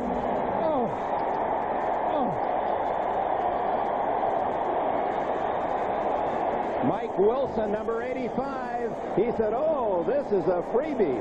Look at this. He's treating it like a punt. And you can't advance the ball in that the 49ers offer the impetus to that play. But it's a 1st and goal at the 5 for San Francisco. What a mistake. And we talked about the youth, and with the lack of experience comes big mistakes. Is something, though, Dick, that you learn in high school. Maybe Pop Warner. You just don't make that mistake. Anybody that handles the ball knows that phase of the game, those kinds of rules. What a heartbreaking thing for Noel and the team to play so hard, and then just like going out there and say, well, here's San Francisco, let's just give you the ball at our 5-yard line. Uncontested. Former Notre Dame assistant George Seward is the special teams coach for Pittsburgh, and he has to hurt most of all. And he's one of the best special team coaches in the league. Does a beautiful job. We watched him Saturday with his group. They all respond. They know what they're doing. And here he has that happening. I bet he just wants to wring a neck or two. Oh. It was so blatant and so obvious. I think it stunned everyone. I mean, now finally the game continues. Leading 13-7. What a golden chance for San Francisco. Dexter Carter drives to the 2.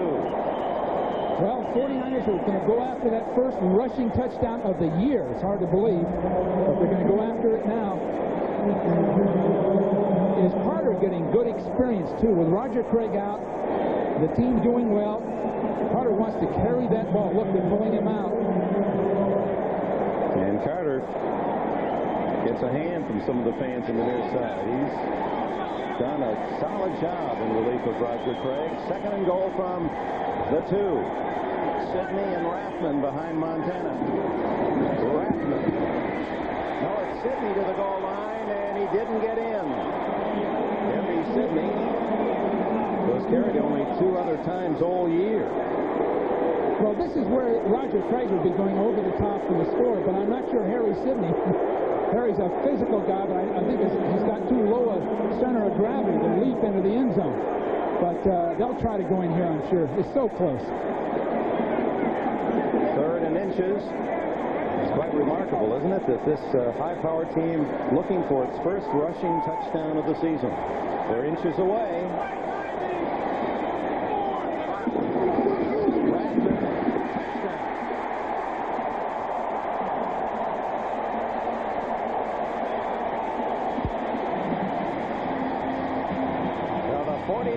With a gift score, open a 19-7 lead. That is the gift score of the year. 3 pops from 5 yards out after the misplay by young Barry Foster. Oh, that's going to make the ride home long, despite all of the encouragement from his teammates. Koper's extra point try. Whoa, just get that one through. And it is 20-7 San Francisco. Oh, my. They're tough enough when you make them earn it. Barry Foster with a major mental mistake on the last kickoff. Now they move him up as an up back, and Rod Woodson, who was not on the field for the last kickoff. It was Dwight Stone and Foster who were a tandem deep. Now Woodson, for whatever reason, who has been returning, was not involved in the last one, and it cost Pittsburgh 7 points. Woodson.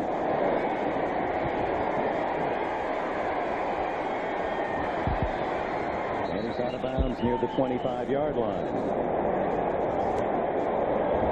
2:24 remaining in the third period. San Francisco 20-7. Due to their nickname, the 49ers, they found gold on that kickoff. Barry Foster left the big nugget at the 5, and San Francisco has a 27 lead.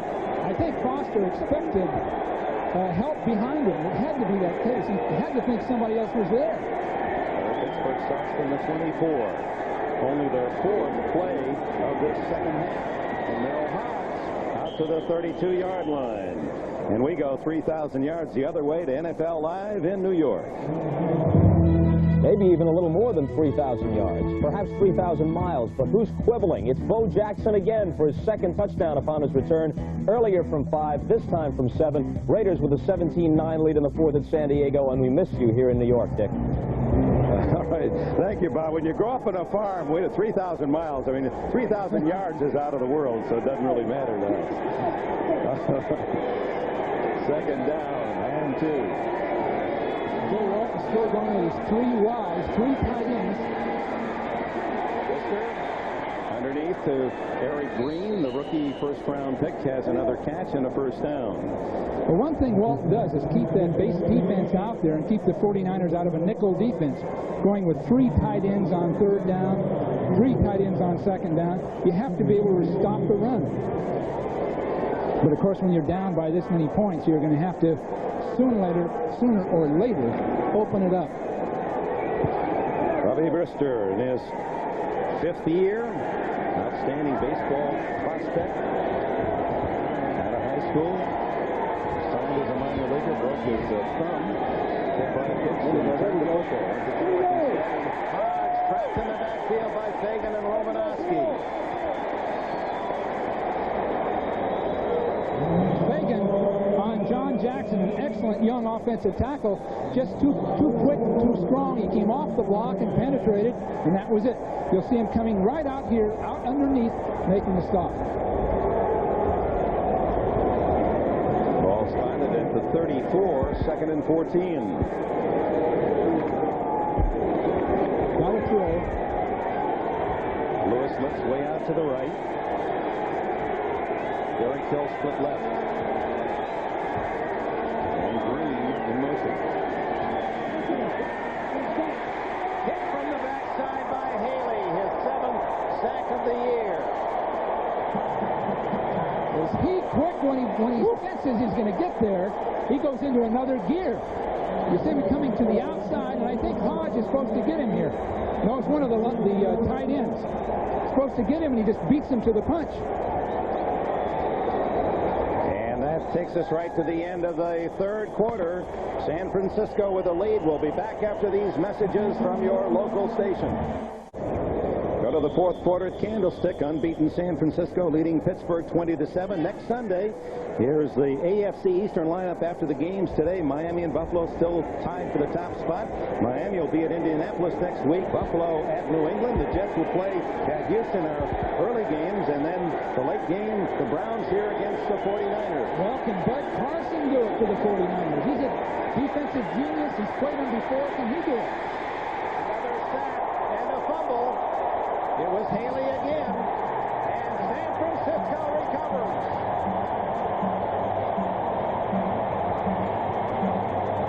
Brister hit from the backside, and Pierce Holt recovers the ball, and it's falling apart in the second half for Chuck Noll.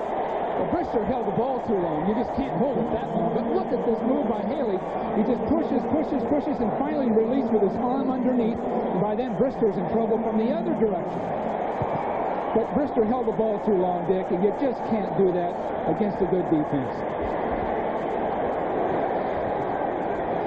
And so San Francisco, their last drive was 5 yards for a touchdown. Now they start at the 17.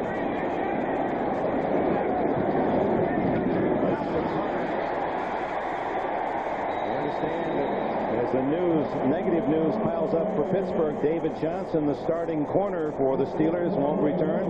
Injured neck. They'll miss him. Now, they've got the veteran Woodruff.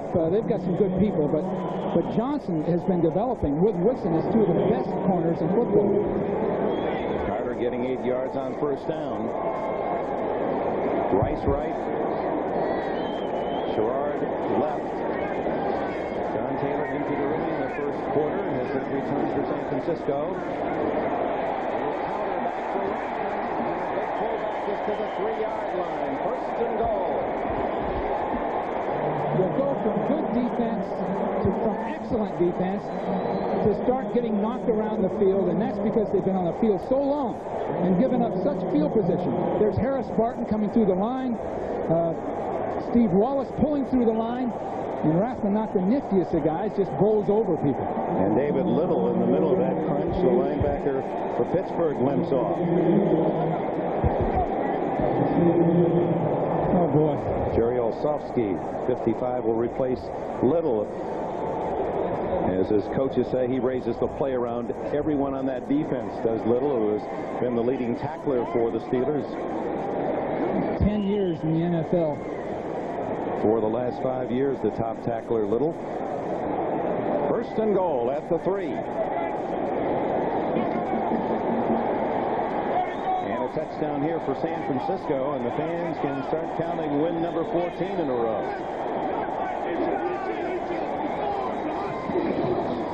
Rathman. Walsh to the 1. Rod Woodson and Greg Lloyd with the tackle. Never had a good shot at him behind the line, but whereas in the first half, Rathman probably wouldn't have got to the line of scrimmage, now they're starting to break tackles, wear the defense out. You've just got to move the ball offensively. There isn't any way to isolate defense and offense. If you don't move the ball, your defense finally suffers. Bubby Brister hasn't had a chance to do much this second half. The 49ers have had the ball. A couple of big turnovers. Second half, look at that, a -3 for the Steelers. Second and goal. Rathman, not there. Stopped a foot shy. Artie Nickerson, Greg Lloyd, and company.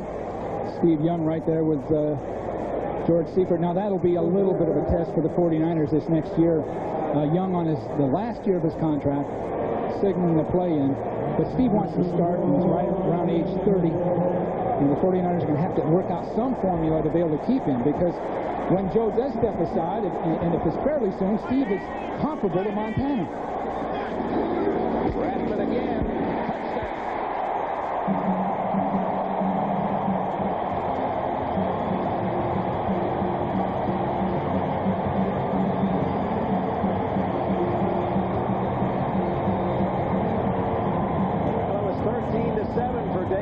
Brazil's defense, and then the missed play, a 5-yard drive for a touchdown, and now a fumble and a 17-yard drive for another 49er score. No defensive coordinator can find any magic to stop that. All the defensive tactics and strategies now are out the window. You have to play. You just have to play the game. Pittsburgh's starting to cave in a little bit. Hofer's kick is good, and with 12.5 minutes remaining, it's now the Niners 27, the Steelers 7. San Francisco, 200 consecutive games without being shut out, and now on track for their 14th consecutive victory, leading 27-7. Hofer to kick it off. And it's Rod Woodson.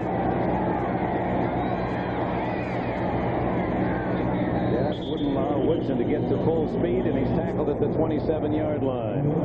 It'll be the 49ers at home next week, and you'll see it here on NBC, our late game. The Cleveland Browns will be here. The Browns still have business at Cincinnati tomorrow night. Well, if they can get some momentum tomorrow night, which I think they will.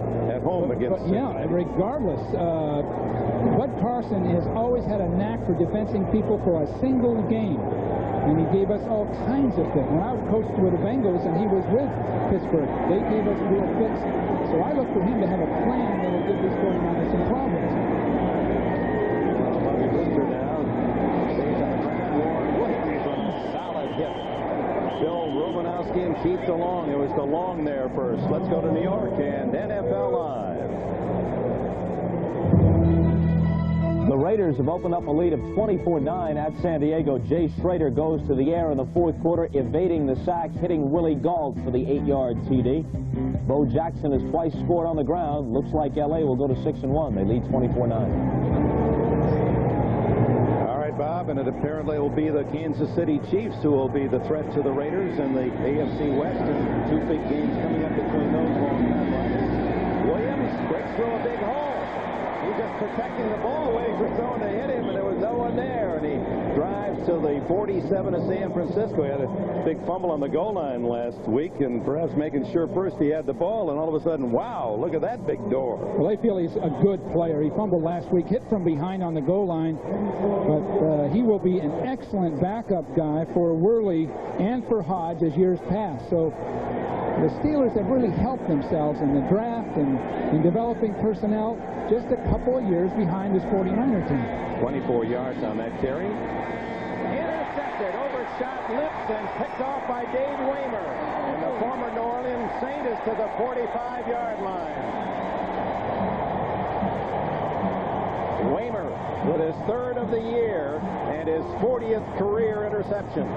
He's been, naturally, he's substituting for Lott, but he plays a lot like Lott. Very aggressive. A former cornerback played that ball well in the air. It was just simply overthrown. But Waymer, throughout this game, I've watched from this initial stages, has done a great job of coming up and finishing plays off, much like Ronnie Lott. Remember when we were in London for the preseason game with the Saints, and all the veteran players were saying, we really miss Dave Waymer. He was such a leader. Very intelligent guy, a fine performer, many years as a cornerback, and that is one of the Plan B things that have worked out for the 49ers.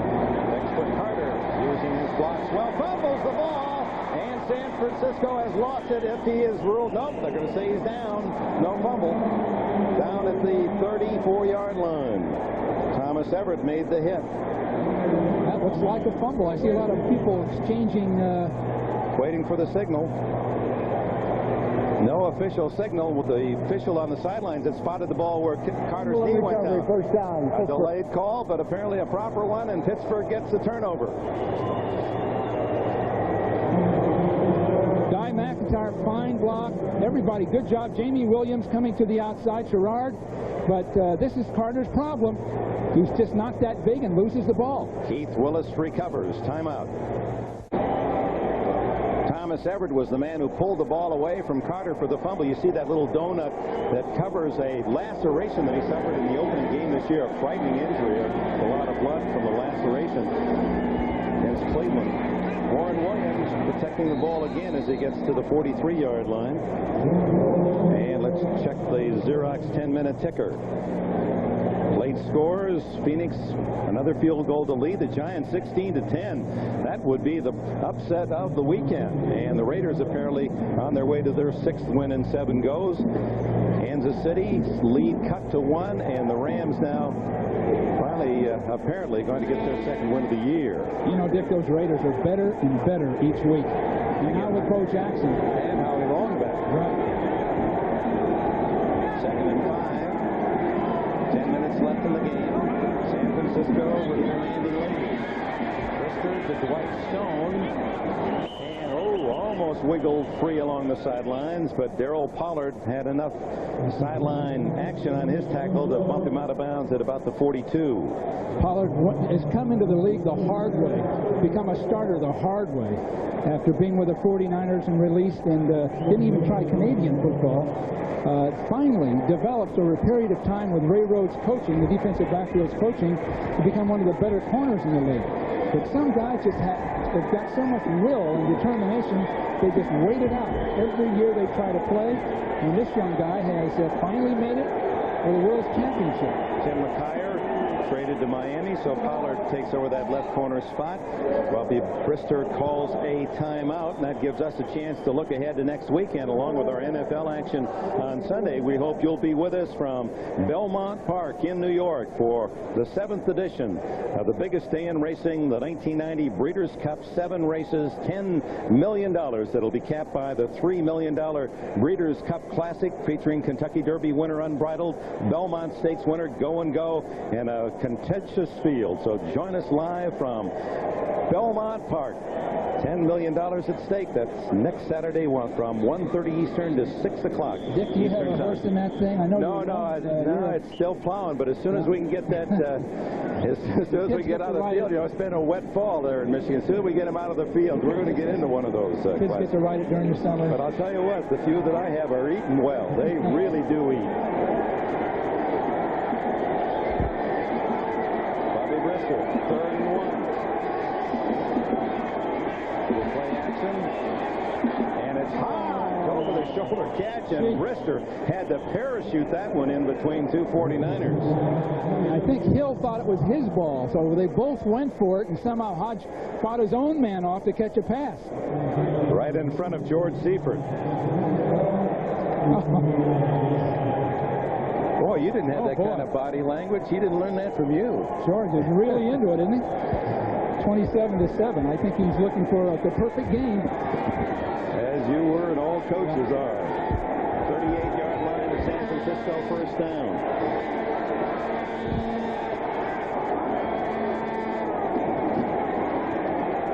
You know, it's important for Pittsburgh to come up with something offensively. I think they're out of the game, obviously, but if they can just move the ball and get in the plane feeling they've accomplished something and didn't leave on a downhill slide, it makes a big difference going into the next week. Yeah, they played better than the score would indicate. Chuck Noll's defense handed really a bad package when it all started with Barry Foster's misplay on a kickoff at 13-7. Letting the ball roll into the 5-yard line to Mike Wilson's hand. San Francisco getting an easy score. Then a fumble at the 17 of Pittsburgh and another quick easy score that makes the score 27-7 not representative of his team's play. Flag down. Oh, almost intercepted. Veteran Matt Millen had his hands in there along with Bill Romanowski. Merrill Hodge, the intended receiver. There's the man who loves to hit people and then go listen to classical music. He loves Vivaldi. You know, this is another Jack Reynolds, Matt Millen, and he's done the same thing for this team. The coaches are really pleased. A lot of football left in him after the Raiders released him. They didn't feel he could cover the pass. But what a personality. I remember one preseason game, he came over to our sideline after making a tackle and stood next to me. Fairly use of the hand, number 60, 10 yards, it'll still be 2nd down. Brian Blankenship. And Millen, like Reynolds, look at the eyes. That's exactly it. You could hardly tell them apart right there. You need that physical guy. He may not play every down, but when you do need him, there he's playing into the pass. Not very graceful, but he was in the way. A defensive lineman at Penn State with Bruce Clark. Millen said when he came here last year, boy, the first thing was eye-popping to watch Montana and Rice and Craig and Watt in practice. He said, no wonder they win championships. Oh, what a catch. Down on his side after falling. Dwight Stone able to make that grab in front of Don Griffin. But I have to admit that one of the only times in my career I had to double overlapping is when he came to our sideline, started talking with us, and he said, what are our chances? Stone loses his footing, keeps his concentration. Oh, that's a penalty right there, whoever that was, coming in late. No flag, however, so it goes to the 39, 3rd and 10, as they made up 10 yards that they lost on the penalty. You can tell those 49ers pass rushers want a sack. This is when they just tee off to it. Chris Callaway, the rookie from Michigan, was the man in motion.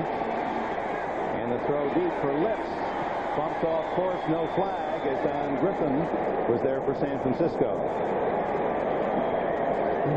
Well, are we going to get Montana, Dick, or what do you think? Well, on 4th and 10, Chuck Knoll down 27-7 isn't going to go for it, apparently.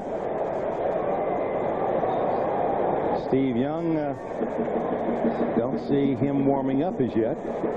Joe's walking in behind people. What an athlete. I played golf with him this spring. He hadn't played for months. And he hit the ball farther than anyone I've ever played with, about 280, straight down the middle. Beautiful swing.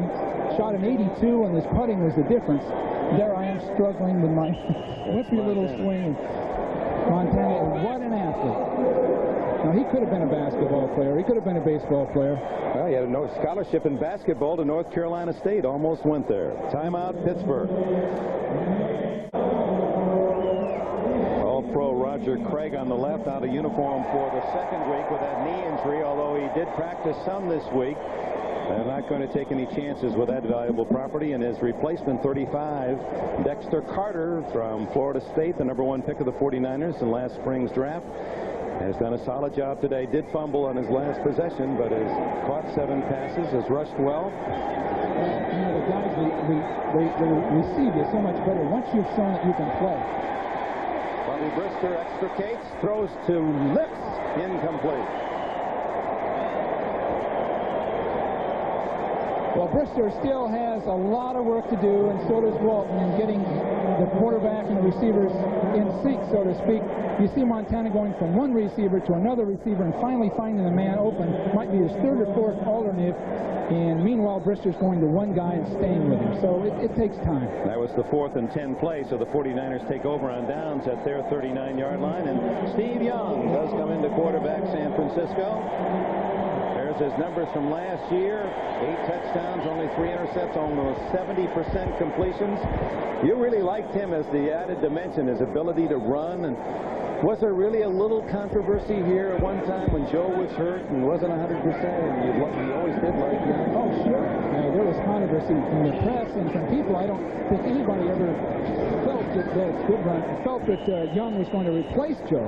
But when Joe wasn't at his best and Young was, well, then it was competition. It was a factor. Another one that came up, Dick, over the years when we would be behind and in trouble, just going to Young's potential running ability was almost a desperate move right at the end of a game, but we did it 2 or 3 times, not with great results, but he is a talent. And Young using some wisdom learned in his years in the league, now a 6-year veteran, the former star at BYU. He's almost 30, and he just wants to play somewhere. It's a great talent, and it has to be frustrating. He's paid very well, $1 million bench sitter. Carter again, he's over 70 yards, and he's going to get another nearly 10 on that play. Thomas Everett made the tackle. Carter now with 77 yards on the day. No 49er runner has gained over 100 in any game this year. And coming into this game, 2.8 average per rush, the lowest in the entire NFL. But Carter's numbers are going to help that statistic. You know, Dick, we had the same kind of running game in 1982. We were last, and the 49ers came in here 26th, and we were #1 passing. And they are, but what a difference. We were 3 and 6, and this team could go undefeated this year because they're so good at every position. First down at the Pittsburgh 39. Harry Sidney hit in the backfield and gets back, picks up a couple of yards. Should have lost 3. Everett and Nickerson made the stop. Harry Sidney from Kansas, one of the veterans on this team. Good special teams player. Been around Seattle, Cincinnati, the Denver Gold, Memphis of the USFL, Montreal, CFL. You know, he brings something to the game that you don't see physically. He's not that fast.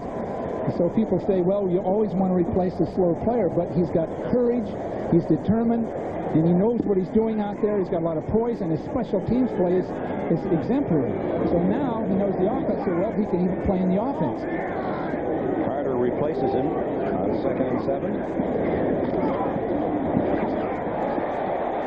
Young is his blocker. Carter fumbles, but it goes out of bounds to San Francisco at the 34. Near another first down. Greg Lloyd made the defensive play.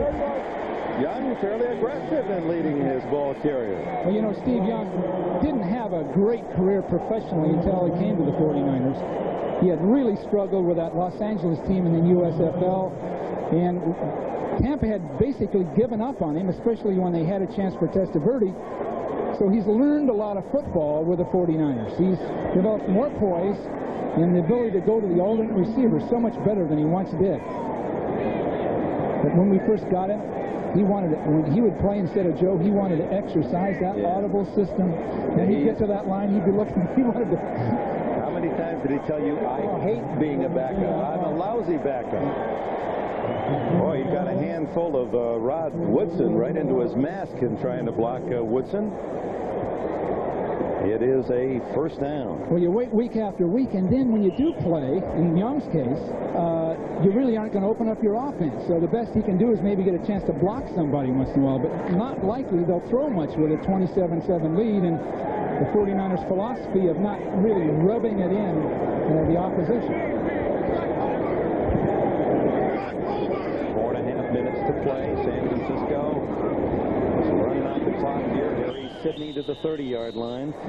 Back to Young. Of course, that great series of outstanding quarterbacks at Brigham Young. He was the runner-up in the Heisman ballot in '83 to Mike Rozier, and picked by #1 by the LA Express of the USFL, and was also, wasn't he picked #1 by Tampa Bay? Or? I think so, and he had like a $40 million deal. It boiled down to a lot less money, but he was clearly the highest paid athlete, at least on paper, for a while.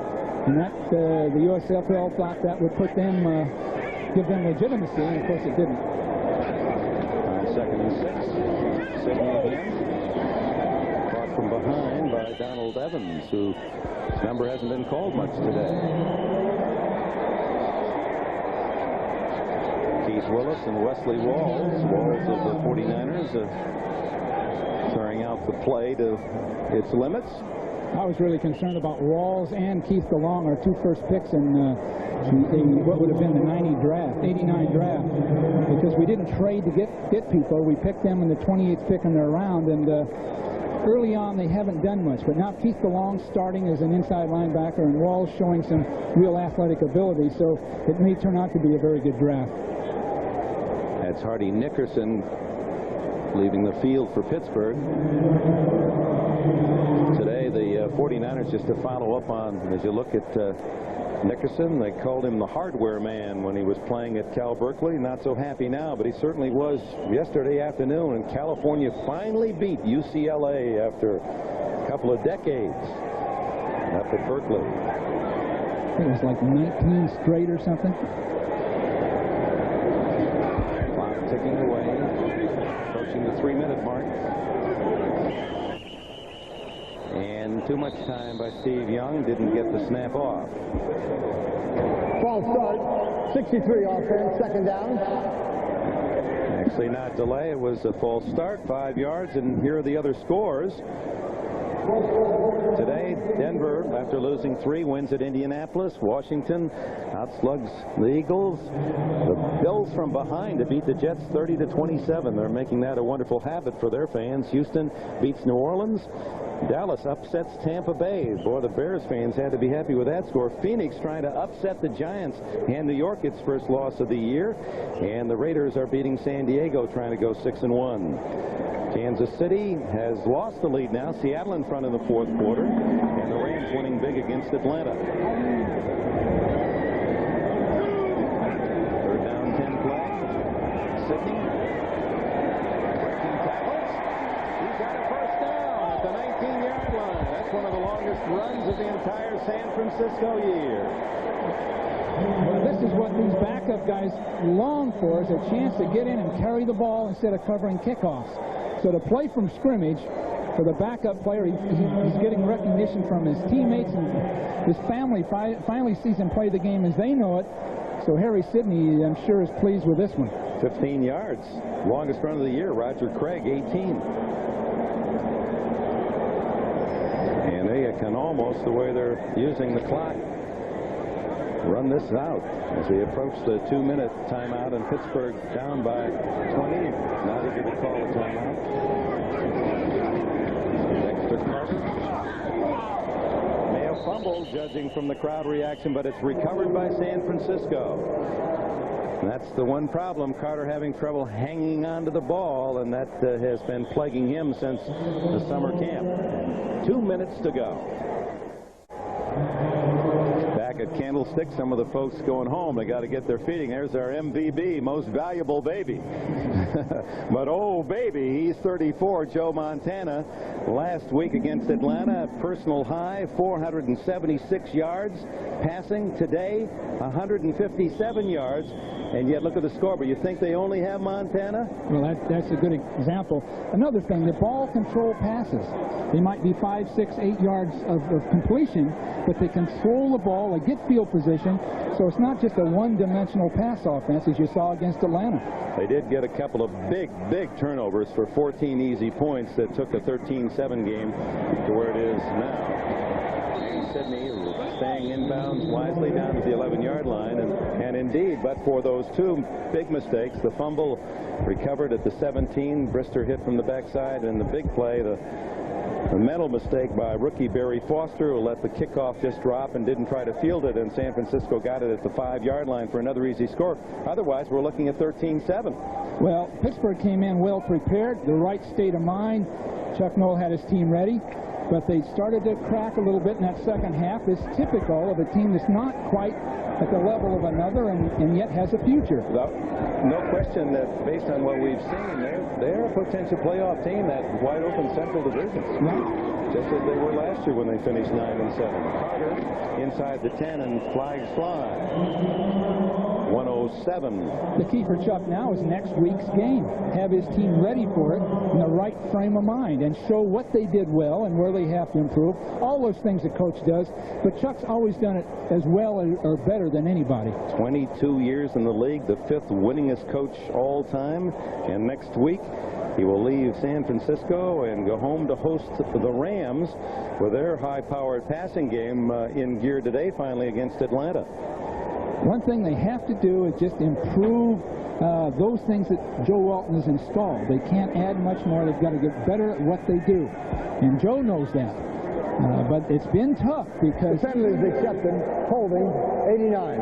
It'll still be third down. Joe's expected the team to learn all this new nomenclature or all these new terms and ways of doing anything as a team.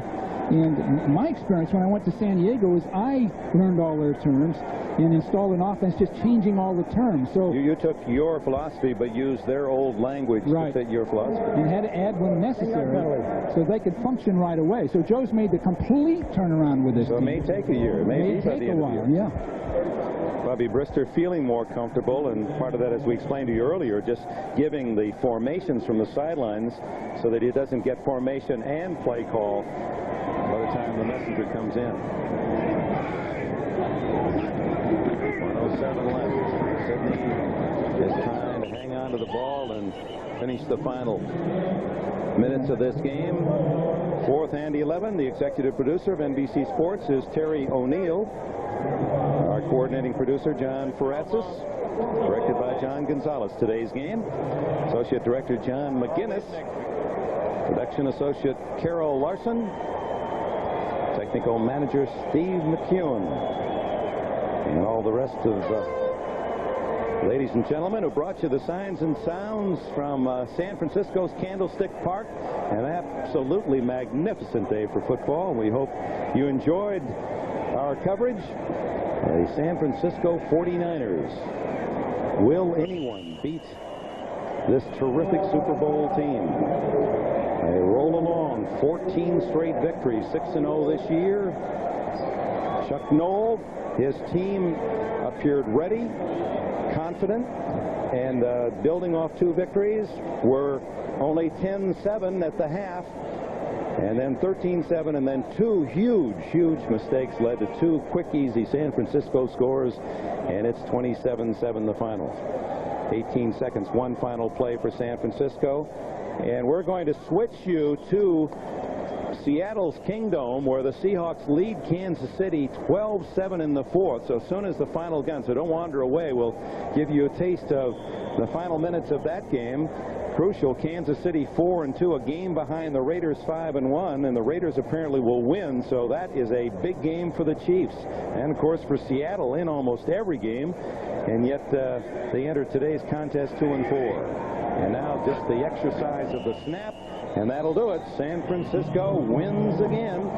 Their rushing game almost matching the passing total of Joe Montana. 152 yards rushing, their best effort of the year. And with the Giants possibly losing, the 49ers at day's end could be the only undefeated team in the NFL. They've assured themselves of being 6-0 under George Seifert, who is now 23-2.